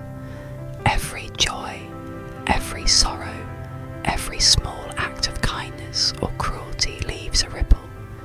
Sometimes when life feels heavy, we may forget that within us lies a vastness, a depth as endless as the river's reflection. The river tells us, look within. You are not only the surface rippled by passing winds, you are also the depth calm and enduring, holding the light of stars and the memory of rain. And in this way, the river becomes a mirror of the soul. Perhaps tonight, as you listen, you can imagine standing at the water's edge, watching your reflection in the stillness. Notice not only your face, but the quiet strength beneath it. Notice the softness in your eyes, the hidden resilience that has carried you through every trial. You are like the river, sometimes rushing, sometimes roaring, but also capable of deep calm, capable of holding both the sky above and the secrets within. The river's reflection reminds us that beauty is not found in perfection, but in truth, in the willingness to see ourselves as we are flawed, fragile, yet also luminous, vast, infinite. So let yourself breathe, let yourself be, Like the river, you are both the flow and the reflection, both the journey and the stillness. And as night falls, the river mirrors the stars carrying their light across its endless path. So too you carry light. Even in your darkest moments, you're capable of reflecting the heavens within. Far from the river's path, in a quiet field, a single seed lies hidden beneath the soil. It is small, almost invisible, yet within it lives a universe of possibility. For many months, perhaps years, the seed has slept. The earth has kept it safe in darkness, wrapping it in silence. To the outside world, nothing seems to happen. But within, quiet changes stir the faint pulse of life, waiting for its moment. Then one day the rain falls. Gentle drops soak the soil, softening it, awakening what has long rested. The seed feels the call of life pressing upon it. Rise, grow, begin. And so, with all its strength, the seed cracks open. From its fragile shell emerges the first tender shoot, a whisper of green pushing against the weight of soil and stone. The struggle is immense. Every inch is resistance, every movement a test. Yet the seed does not stop. It does not give up. It reaches upward toward light it has never seen, toward air it has never breathed. This is the first lesson of the tree. Beginnings are difficult, yet every beginning carries within it the power of transformation. The little sprout breaks the surface at last. Sunlight touches its tender leaves, and for the first time it feels warmth beyond the earth. Wind brushes against it, bending it, but not breaking it. Rain nourishes it, night shelters it. The sprout does not yet know what it will become. It cannot imagine its branches spreading wide, its roots reaching deep, its trunk holding strong through storms. For now, it simply grows one breath, one day at a time. And isn't that how we too begin? When we step into new chapters of life, we do not know what awaits us. The path may seem uncertain, the world vast and overwhelming. Yet within us, just like the seed, is a hidden strength, a quiet voice that whispers, rise, grow, begin. Even in the hardest soil, life finds a way. Even in the darkest nights, a seed carries the promise of dawn. So, as you listen tonight, imagine yourself as that seed, small, fragile, yet filled with infinite potential. Feel the earth around you, protective and steady. Feel the rain that softens what is hard. Feel the sunlight calling you to rise. Every challenge you face is not meant to bury you, but to prepare you. Just as soil presses against the seed to strengthen its roots, life's pressures awaken your hidden strength. The seed's awakening is a reminder you too are awakening. Each step you take, each breath you breathe, is proof of your becoming. And one day, you will look back and see that from the smallest, most hidden part of you, a great tree has begun to grow. Beneath the surface, unseen by the eye, the young sprout is already at work. While its tender leaves reach toward the sun, its roots push downward into the hidden soil. They search quietly, spreading in all directions, seeking nourishment, seeking strength. The roots do not grow in haste. They move with patience, winding their way through earthstone and darkness. It is here in the quiet beneath that the true foundation of the tree is formed. For without roots, no tree can stand. Without depth, no branch can rise. This is the second lesson of the tree growth is not only about reaching upward, but also about reaching inward. The world above might see only a small plant, fragile and uncertain. Yet beneath lies an invisible network of life, holding firm against storms to come. The roots anchor the sprout, teaching it resilience. They remind it that strength is not loud or visible, but steady and enduring. And so it is with us.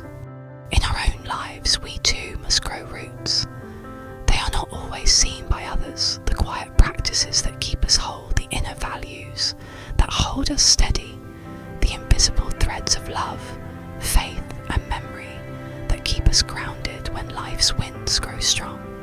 Sometimes when days feel heavy, we may think we are standing still making no progress at all. But like the young tree, much of our growth happens underground in silence. Every act of patience, every choice to keep going, every moment of kindness given or received, these become roots deepening our foundation. The young tree learns that storms will come, winds will bend, its slender body rains will weigh upon its leaves, drought may parch the soil, yet with strong roots it can endure. It can sway without breaking bend, without falling. Perhaps tonight as you listen, you can think of your own roots, the people who have loved you, the lessons you've carried, the quiet strengths you've built even in hardship. These roots are your foundation. They remind you that you are not as fragile as you sometimes feel. The soil that once pressed heavily upon the seed now becomes its partner. The weight that felt suffocating is now the ground that holds it secure. What once seemed like a burden transforms into support. And isn't that how life works? The very challenges that seem to hold us down often become the ground upon which we grow stronger. The young tree whispers its truth. Do not fear the unseen work. Every root you grow, every moment of quiet strength prepares you for the light. And as the wind drifts through the field, the little tree sways gently, its roots deepening further, its foundation growing stronger with every breath of earth. As seasons pass, the little sprout is no longer so little. Its stem thickens into a young trunk, and from that trunk the first branches begin to unfold. They stretch outward, uncertain but eager, as if reaching to embrace the sky. Each branch carries with it a story. Some grow straight and true, others twist and bend, shaped by the winds they have faced. Yet together they form a pattern, unique, unrepeatable, the living signature of the tree. This is the third lesson of the tree: to grow outward is to risk, and to risk is to live. The branches expose themselves to the open world. Unlike roots hidden in the earth, the branches are visible, vulnerable to storms, and sun to cold and heat. Yet without them, the tree could not bear leaves, nor flowers, nor fruit. Without them, the tree would remain closed, never offering itself to the sky. And so too with us. To live fully, we must risk extending ourselves beyond safety. We must stretch beyond what is known, opening our hearts, sharing our voices, offering our hands. To love, to dream, to create, all of these are branches of our being. They are vulnerable, yes, but they are also beautiful. Sometimes a branch may break, a storm may snap it, or frost may wither it, but the tree does not give up. From the wound, new growth can emerge. Even brokenness becomes a place for healing, for renewal. Perhaps you too have felt broken at times. Perhaps you carry scars where life has been unkind. Yet like the tree, you are not defined by what you have lost, but by what you continue to grow.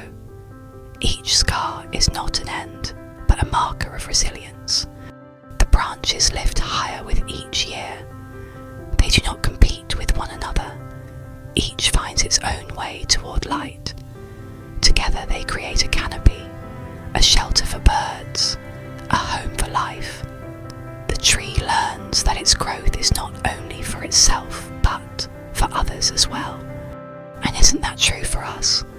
When we dare to grow outward, to create, to love, to give, we become shelter for others.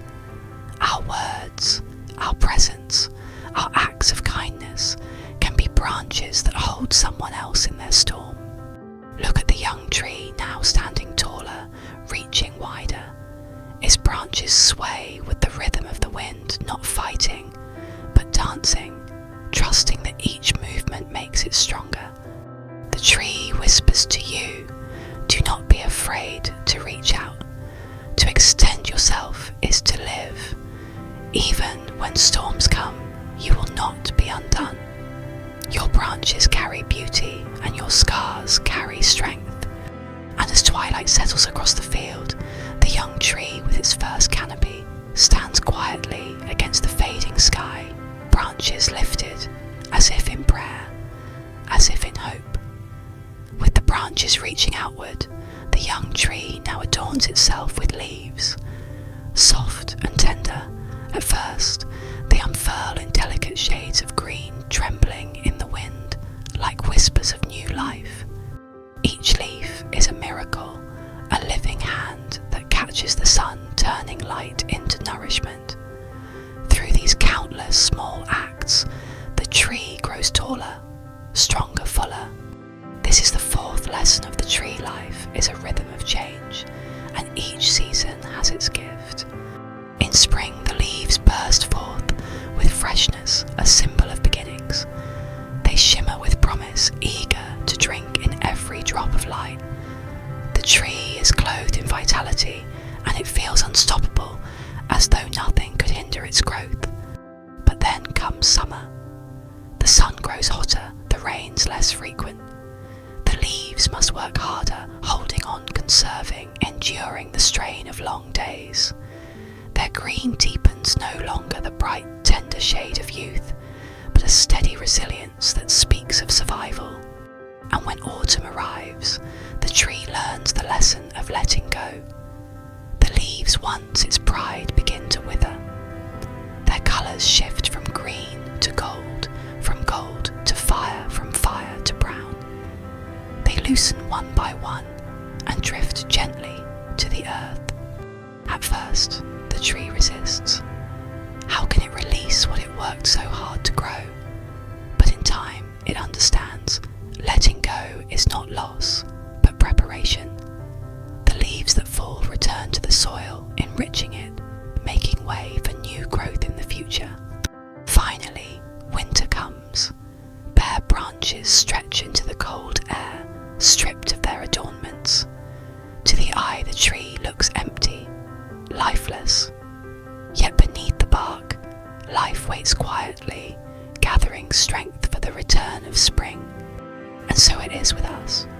We too move through seasons, times of freshness and hope when everything feels new, times of endurance when we hold on through heat and trial, times of letting go when we must release what we once thought we could never live without.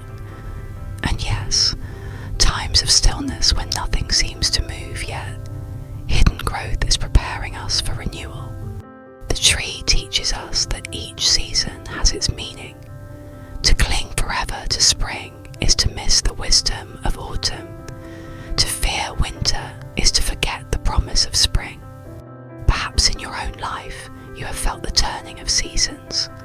Perhaps you're in a spring of beginnings, or a summer of endurance, or an autumn of letting go, or a winter of waiting.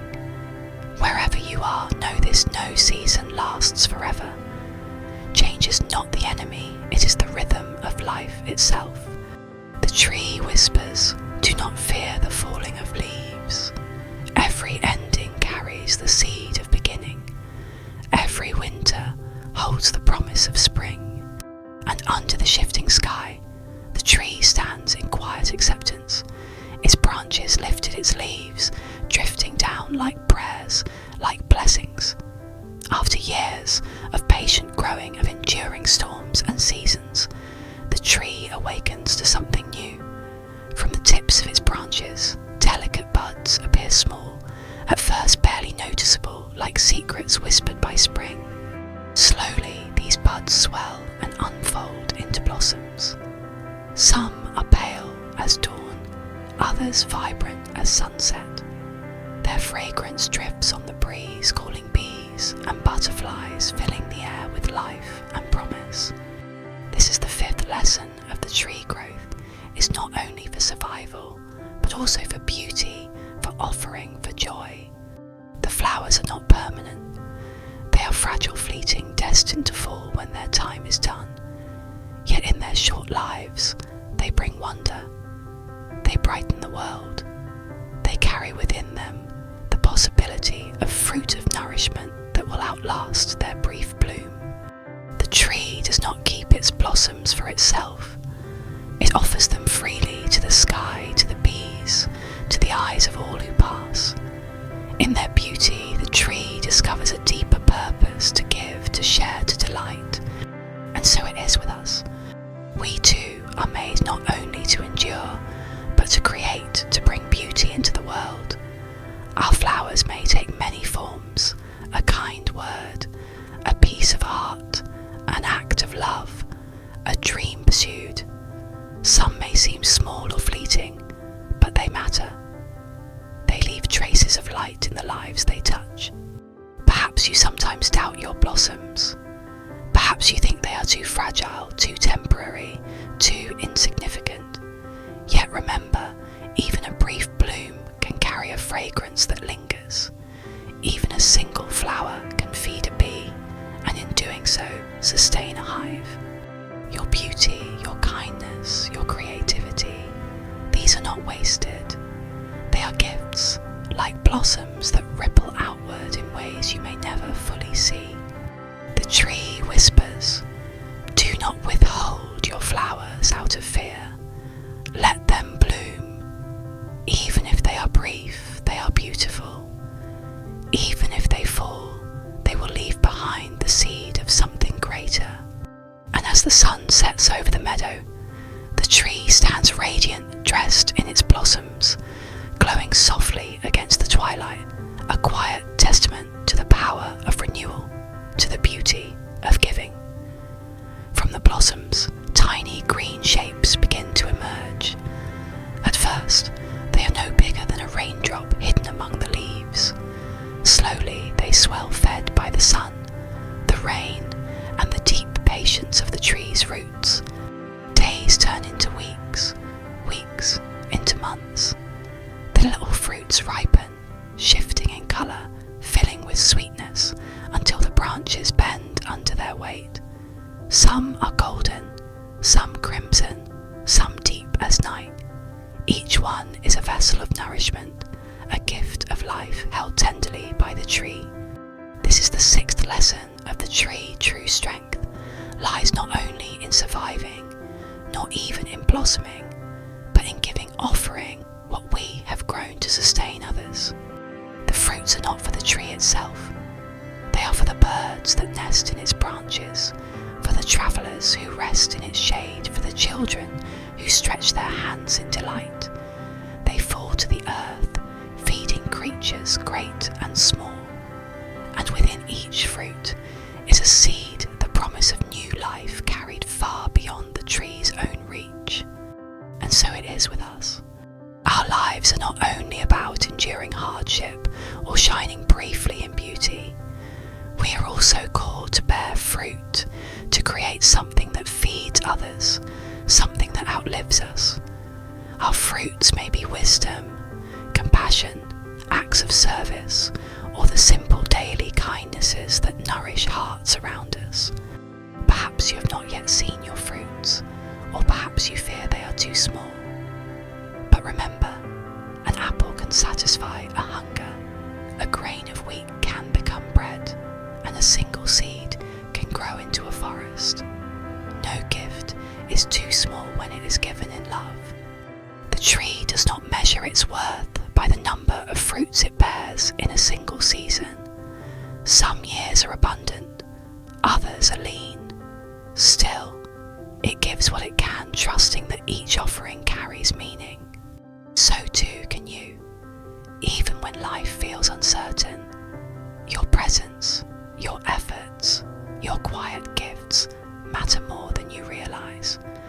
You may never fully see the lives you touch, the people nourished by your words, your care, your example. The tree whispers, "Give freely." What you offer today may plant seeds in places you will never walk, in hearts you will never know, and still it will matter.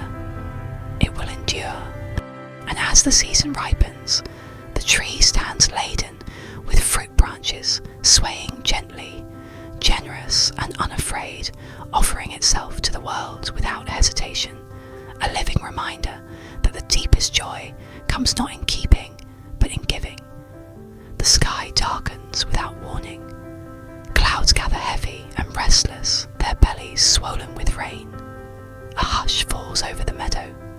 The birds retreat to their nests, and even the wind seems to hold its breath. Then, with a sudden crack of thunder, the storm begins. Rain lashes against the earth, fierce and unrelenting. The wind roars like a wild animal, bending branches, tearing at leaves, shaking the world with its fury. The tree, once serene in its blossoming, now faces the storm. Its roots grip the earth with all their might. Its trunk sways but does not break. Its blossoms scatter, torn by the wind petals, dancing wildly into the night. The storm is terrifying, yet it is also a teacher. It reminds the meadow that beauty cannot always remain untouched. It reminds the tree that survival requires surrender, bending, yielding, trusting its roots. And so, the first lesson of the storm arrives. Even the strongest must learn to bend, or they will be broken.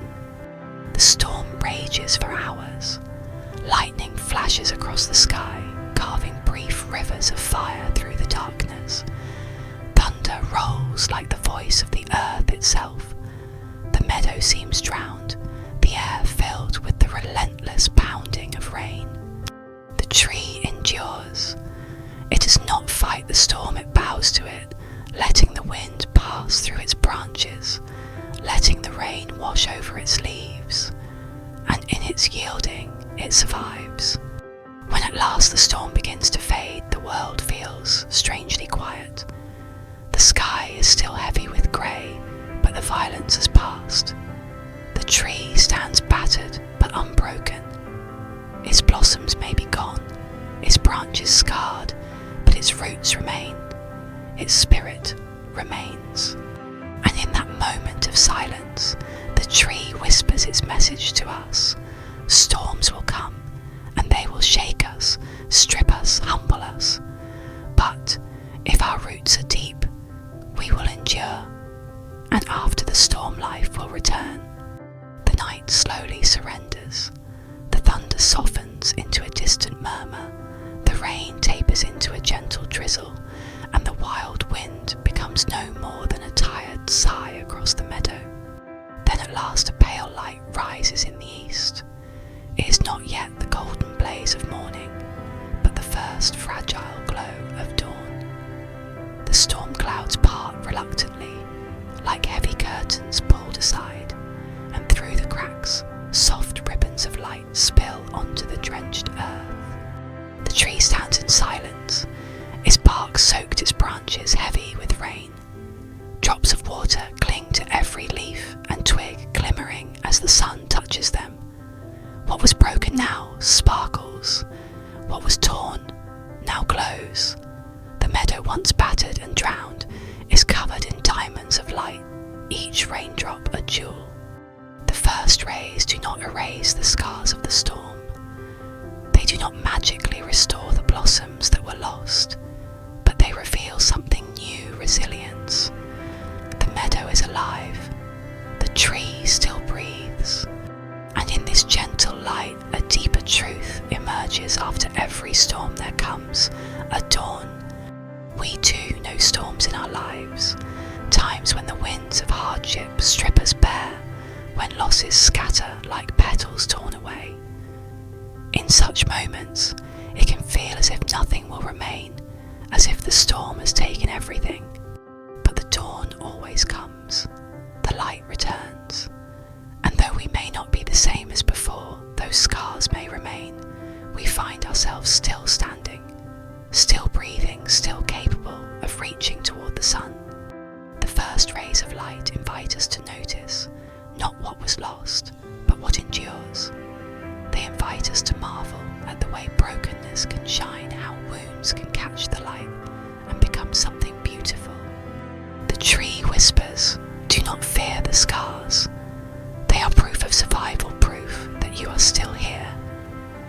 in time they too will be bathed in light.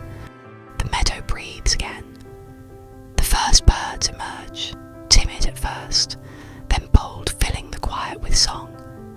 Their voices are fragile, trembling, like the dawn itself, but they are real and they grow stronger with every note.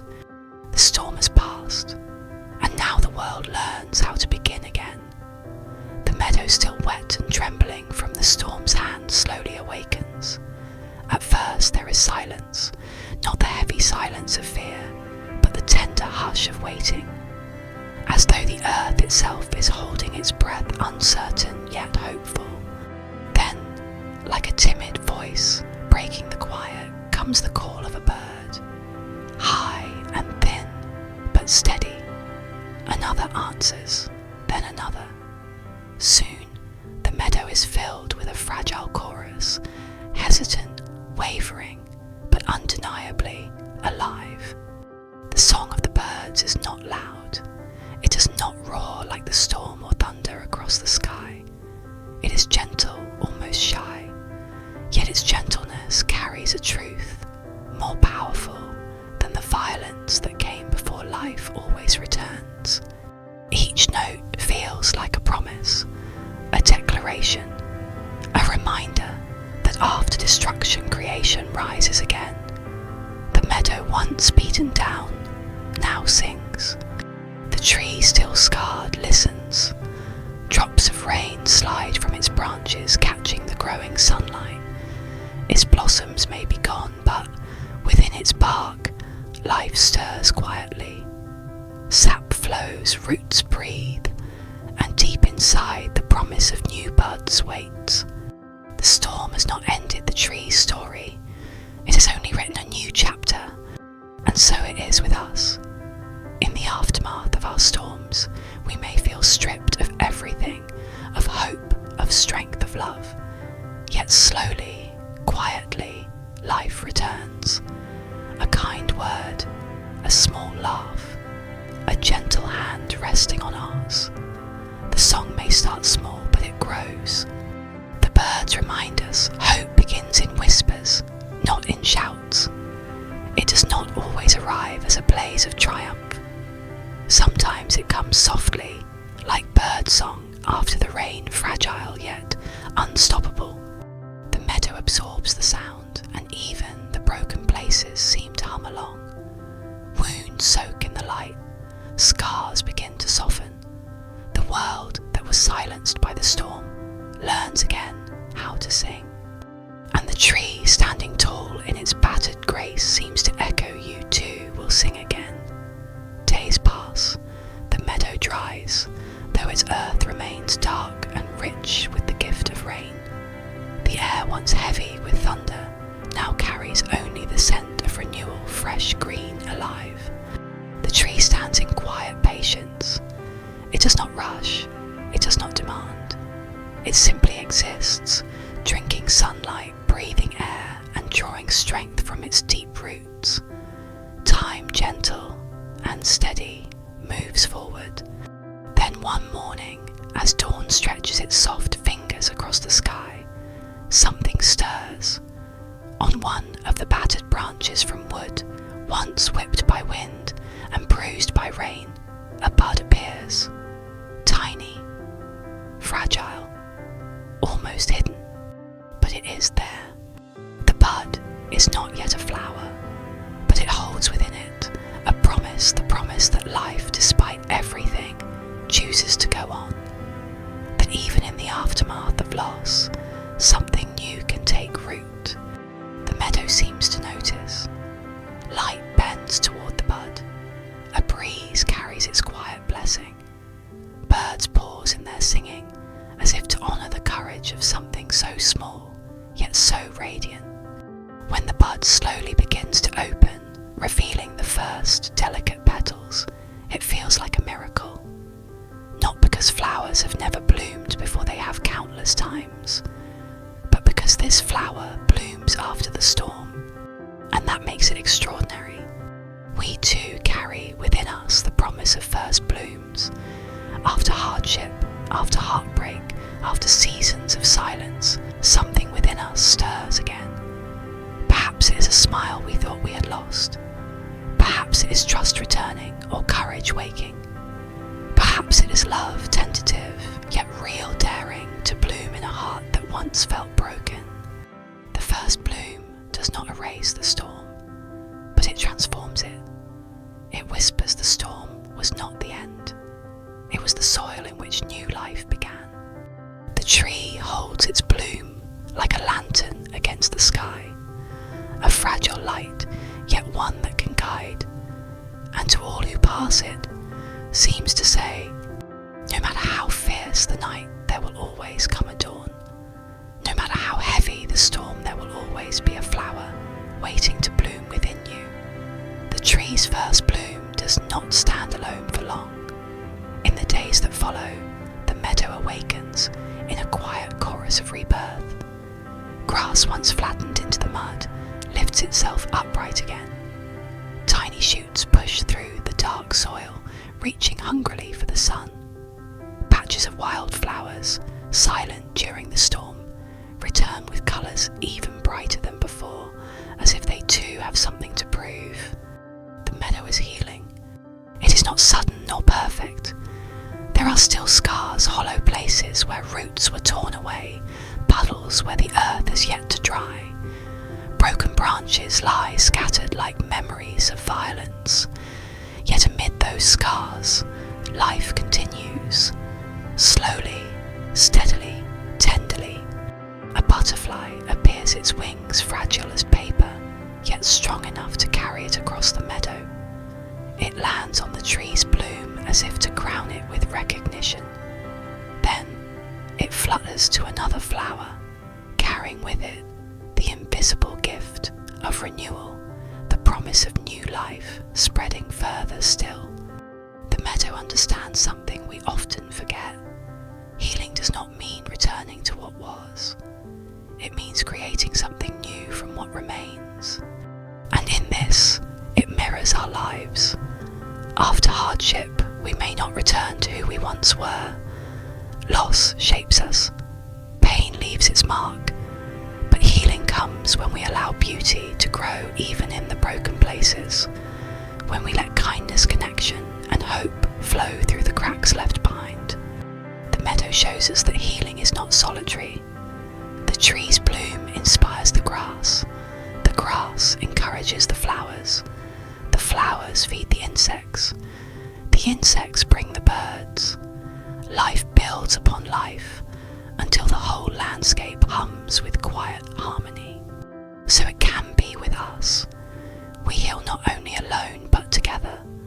When one person dares to bloom after suffering, they remind others that they too can rise.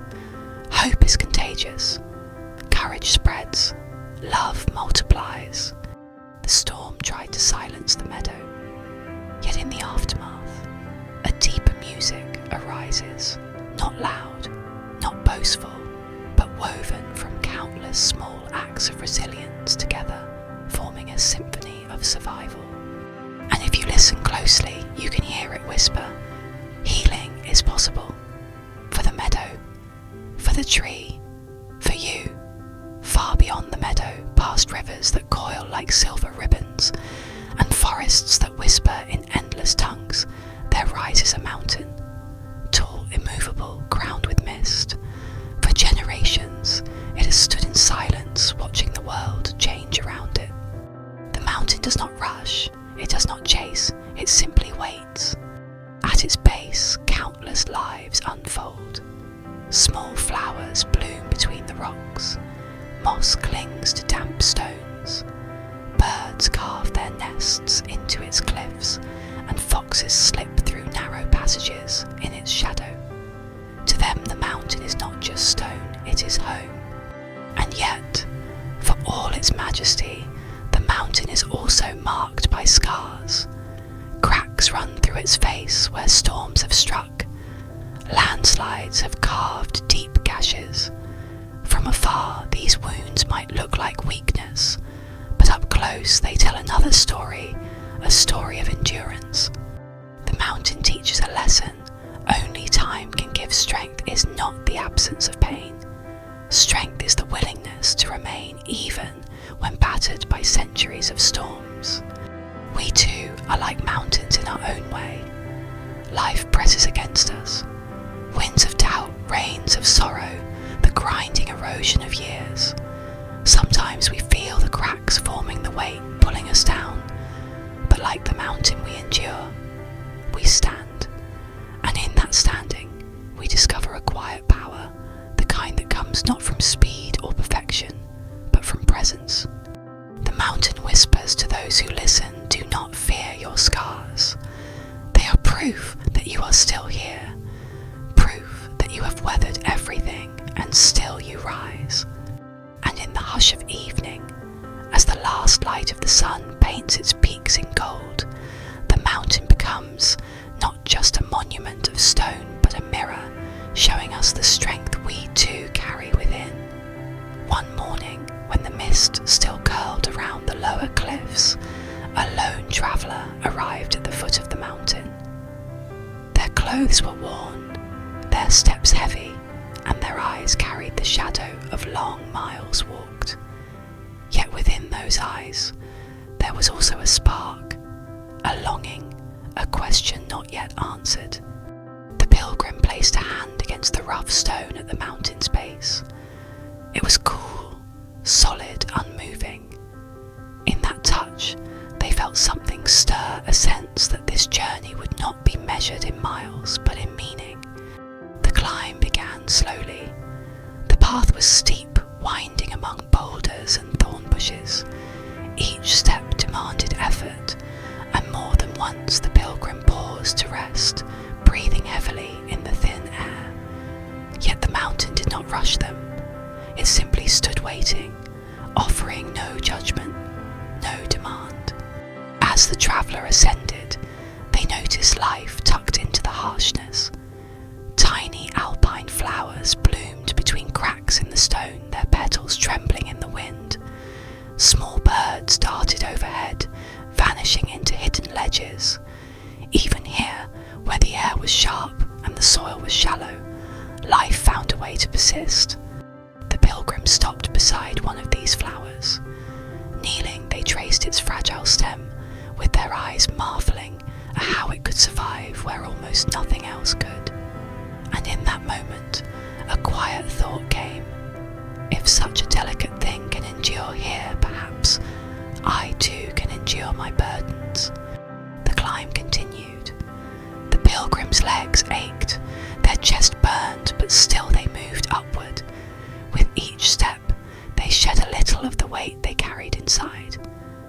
The mountain did not answer their questions with words. Instead, it offered silence, a silence deep enough to let their hearts speak. By the time the sun began to set, painting the sky with amber fire, the pilgrim had reached a ridge. Below the valley stretched endlessly rivers glimmering like threads of glass.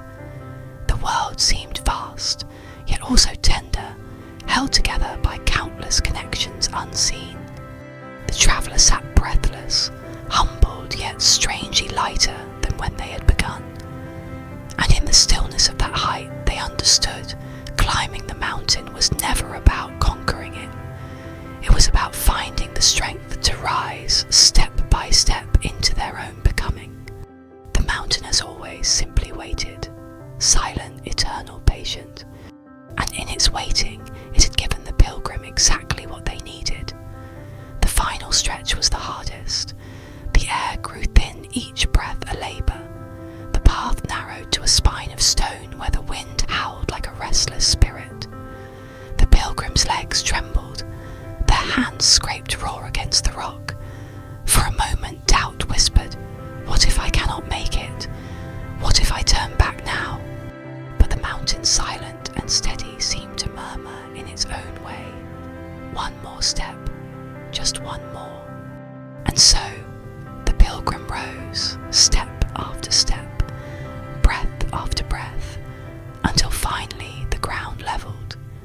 The sky widened. They stood at the summit. The view was unlike anything they had ever known. The world stretched endlessly in every direction, valleys rolling like green seas, rivers glinting like liquid silver, distant forests breathing like waves of shadow. Clouds drifted below their feet, and above them the heavens opened in a cathedral of blue. The pilgrims' hearts swelled, not with triumph, but with awe. They fell to their knees, tears stinging their eyes, as if the immensity of it all was too much to hold. And then, in the vast silence came a whisper, not in words, but in knowing. It was as if the mountain itself had leaned close, offering its timeless secret. Strength is not the climb. Strength is the faith to keep rising when the air grows thin. Beauty is not the summit. Beauty is the becoming that happens along the way. The pilgrim bowed their head. They realized they had come seeking answers to the pain of their journey, to the weight of their heart. But what they received was something far deeper, a reminder that even in struggle, even in weariness, there is meaning. That within them, as within the mountain, is a quiet endurance that no storm can erase. They closed their eyes and let the wind wash over them, carrying away the heaviness they had brought. For the first time in a long time, they felt light. Not because the mountain had removed their burdens, but because it had shown them how to carry them differently. The summit did not sing, it did not roar, it only whispered, and in that whisper, the pilgrim found peace. The summit did not ask the pilgrim to stay. Like all sacred places, it was meant to be touched, not held. After a time, the traveller rose, their legs still weary but steadier now, and turned toward the path downward. The mountain offered no protest. It knew the truth. The real journey was not in reaching the top, but in carrying what had been learned back into the valley below. The descent began slowly. Gravity pulled at each step, and the rocks, loose and sharp, demanded care. Yet the pilgrim's heart was lighter, and their breath, though thin, carried no weight of despair. They found themselves smiling at small things, the way sunlight touched the edges of a stone, the delicate curl of moss clinging to shadowed cracks, the echo of their own footfall against the vast silence. As they moved down, they passed the places they had struggled before, the thorn bushes, the jagged cliffs, the narrow ridge where fear had pressed against their chest. And now each obstacle looked different, not smaller, not easier, but transformed in meaning. These were no longer marks of hardship.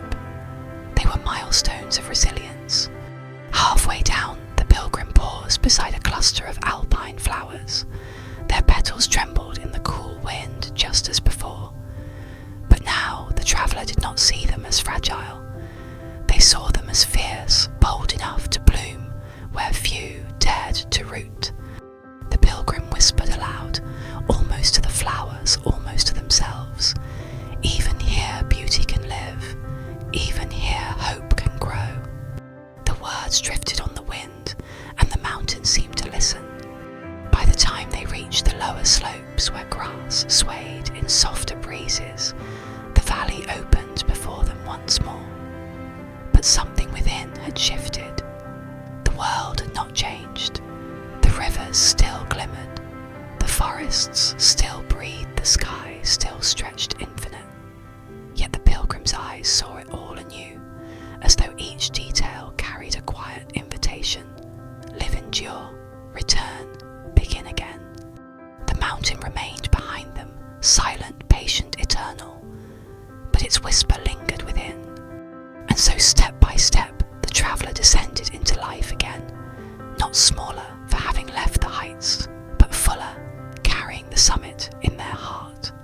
Far below the mountain, where the valley curved like an open hand, a river was born. At first, it was only a trickle, a thin silver thread weaving its way through moss and stone. It did not roar, it did not rush, it whispered the sound of beginnings. This stream had no thought of where it would end, no knowledge of oceans or distant shores. It simply moved forward, drop by drop, guided by gravity's pull, nourished by hidden springs. And in its flow, it carried stories, minerals from ancient rock seeds, fallen from unseen trees, fragments of soil from mountain slopes. Every drop bore memory. Children in a nearby village came to cup its cool water in their hands. Travellers paused to wash their faces, letting fatigue dissolve into its clarity. Birds tipped their beaks. Even wild deer knelt as if in reverence. Though small, the stream gave itself freely, and as it grew winding through meadows and fields, it began to sing a little louder, not with words, but with a rhythm, the tumbling over pebbles, the hush as it slipped beneath grasses, the gleam as it caught the sun. A song of persistence, a song of motion. The people of the valley believed the stream held wisdom. They said water remembers. It does not forget the stone it touched or the sky it reflected. It carries everything gently into the future. And in the evenings, when the sky burned orange and purple, villagers would sit near its banks listening. To them, the sound was not just water. It was comfort, reminding them that life, like the river, must keep flowing even through shadows and storms. The little stream, unaware of its own gift, continued onward. It would one day become a great river, wide and powerful. But even now, in its earliest form, it was enough to heal the weary heart. For in every drop there was memory, and in every memory there was life. The river widened as it left the valley.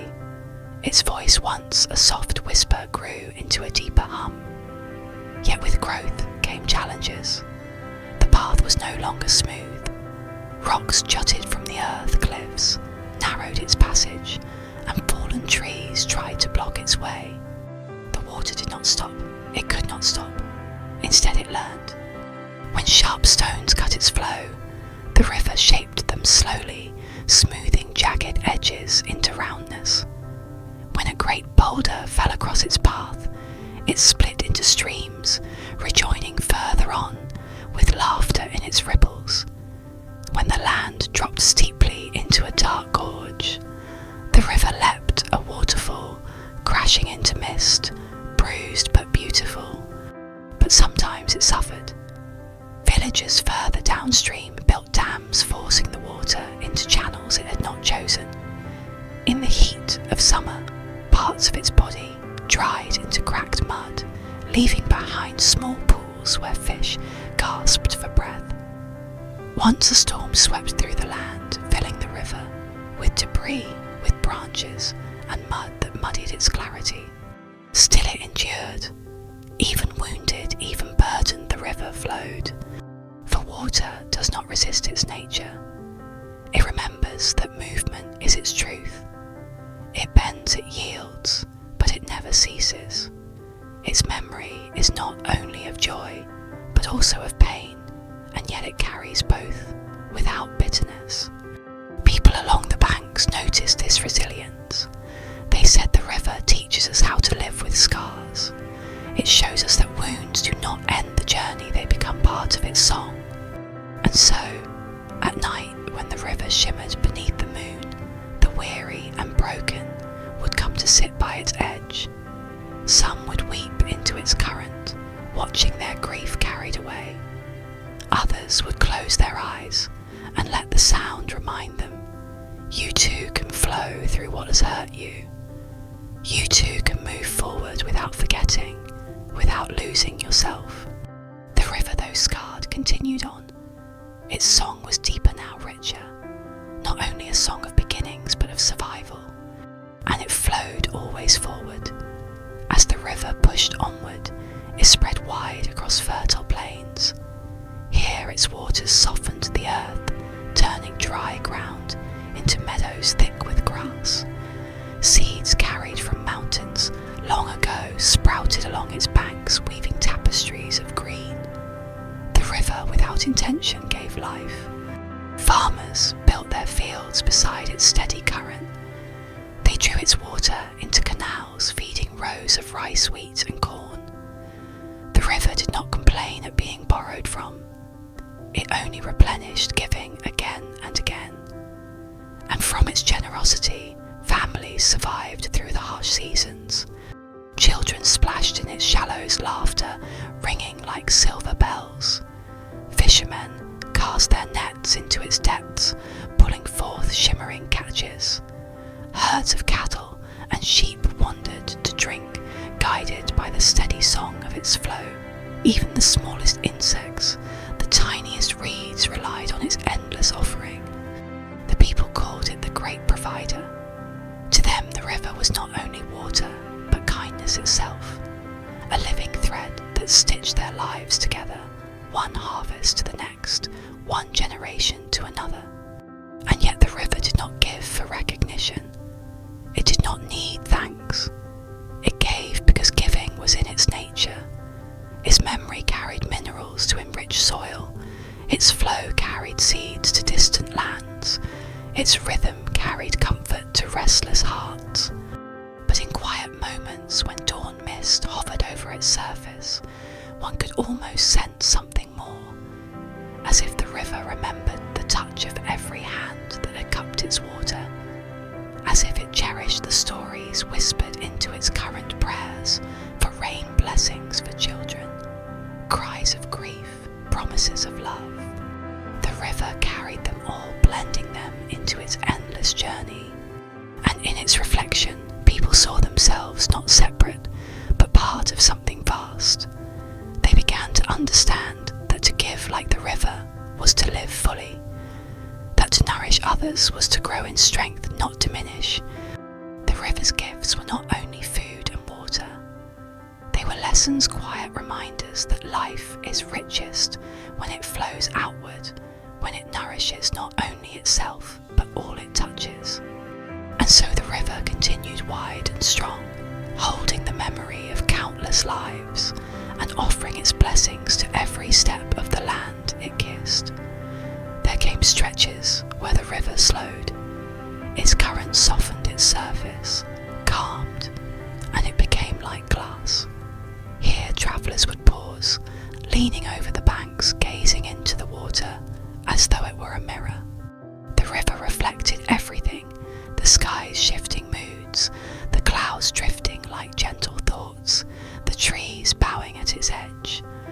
But it also reflected people themselves. Some who looked down saw only their faces, tired and weathered by time.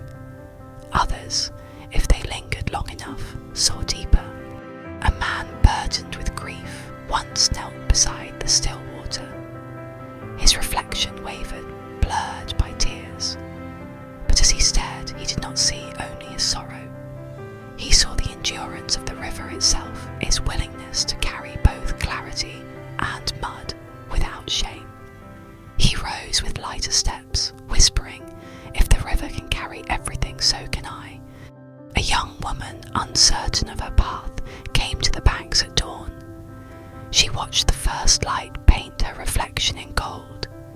In the stillness, she realized that her searching was not a flaw, but a season. Just as the river wandered through valleys and mountains, so too could she wander and still be herself. Children often crouched by the mirror water, giggling as they waved at their rippling doubles. They saw no heaviness, only play proof that the river could hold joy as easily as it held sorrow. The river patient did not speak, yet those who gazed into it always left with something, a sense of calm. A truth uncovered, a reminder of beauty. For the river was more than reflection, it was understanding. It showed people not only what they were, but what they could be. In its silence, the river offered a gift rarer than food or water, the chance to see oneself clearly, to see that every flaw was part of a greater whole, every scar part of a story still flowing. And so word spread that the river was not only the great provider, but also the silent teacher. Travellers came not only to drink, but to remember. not only to cross but to pause. For when one looked into the river's mirror, one did not simply see water. One saw the vastness of life itself, flowing, forgiving, unbroken. The river was never truly alone. Though it wound through valleys and plains, though it carried silence as easily as song, it was always accompanied by life. Along its edges, tall trees leaned outward, their roots stretching deep into the damp soil. Willows bent gracefully, trailing their long green hair in the current, as if brushing the river's back in affection. Oaks and sycamores stood firm guardians of its banks, their shadows falling like protective arms across the water. Birds gathered in its branches, their calls a chorus above the gentle rush of current. Herons waded with solemn dignity, eyes sharp striking swiftly at darting fish. Swallows skimmed the surface wings, brushing ripples as they danced in effortless arcs. Animals too became its companions. Deer ventured from forests at dawn, lowering their heads to drink the reflection of their soft eyes, trembling in the mirrored water. Foxes prowled along the edges at night, listening for the faint rustle of creatures moving through reeds. Even the smallest insects hummed in harmony, their delicate wings flashing like sparks of light above the shallows. And the wind, always the wind, ran beside the river. Sometimes playful teasing ripples into little waves, sometimes fierce driving storms across its length. Yet always, the wind stayed close, as though it too was bound by an unspoken promise of companionship. The people who lived along the river noticed this harmony. They whispered, "See how nothing walks alone." In the river's companions they saw reflections of their own lives, families gathering together, neighbours leaning on one another, friendships deepening across seasons. The river taught them that even the strongest currents moved alongside others. That strength was not found in solitude but in communion. The tree giving shade, the bird singing joy, the fish feeding families, the wind carrying stories. And so, when villagers felt weary, they sat by the river, not just for water, but for company. The chatter of birds, the sway of grass, the rustle of branches, all reminded them that life was a chorus, never a solo. The river's companions proved a truth, both simple and eternal. The world is alive because everything leans on everything else. Beyond the river, where the land stretched into a quiet plain, there lay a garden, unlike any other. It was not planted by human hands, yet it seemed carefully tended by the breath of the earth itself. Flowers bloomed in radiant clusters, herbs sprouted with delicate fragrance, and fruits ripened beneath leaves, heavy with dew. This was the garden of healing, a place whispered about in lullabies and stories told at the fireside. Travellers who stumbled upon it often described it as though the ground itself had chosen to grow medicine for weary souls. At first glance, it looked like an ordinary meadow, but to those who lingered, a deeper truth revealed itself. Every plant held a gift. The tall stalks of lavender released a calm that softened troubled thoughts. Golden calendula glowed like captured sunlight, soothing wounds with its petals. Mint spread like laughter across the soil, its cool scent refreshing tired lungs. And in the heart of the garden grew a tree of striking presence. Its trunk was weathered, scarred by storms, but its branches held both flowers and fruit. Some called it the tree of renewal. It seemed to breathe with the people who rested beneath it, whispering to them through rustling leaves, "Your scars do not end your story, they deepen it." Villagers often came when sorrow weighed heavy. They sat quietly, listening to the hum of bees, the song of leaves, Slowly, burdens loosened, as if the garden itself gathered them gently away. What made the garden sacred was not only its power to mend the body, but its tender care for the spirit. It reminded all who entered that healing was not always a sudden miracle. Sometimes it was the slow unfurling of a bud, the patient ripening of fruit, the steady mending of roots after a storm. And so, the garden of healing stood as a symbol, no matter how harsh the season life always sought to restore itself. Just as seeds split open to bring forth light, so too could the human heart, even after being broken, learn to bloom again. In every generation, there were those who felt drawn to the garden, as if by an unseen thread. They came not with tools or weapons, but with open hands and listening hearts. These were the healer's people who did not see plants as mere resources, but as companions, teachers, and allies.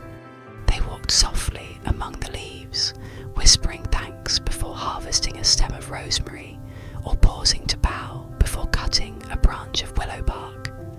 To them, each plant carried a story, a memory of rain, of sunlight, of struggle against frost, and those stories gave strength to those who received their medicine. The healers were not cloaked in mystery. They looked like ordinary villagers,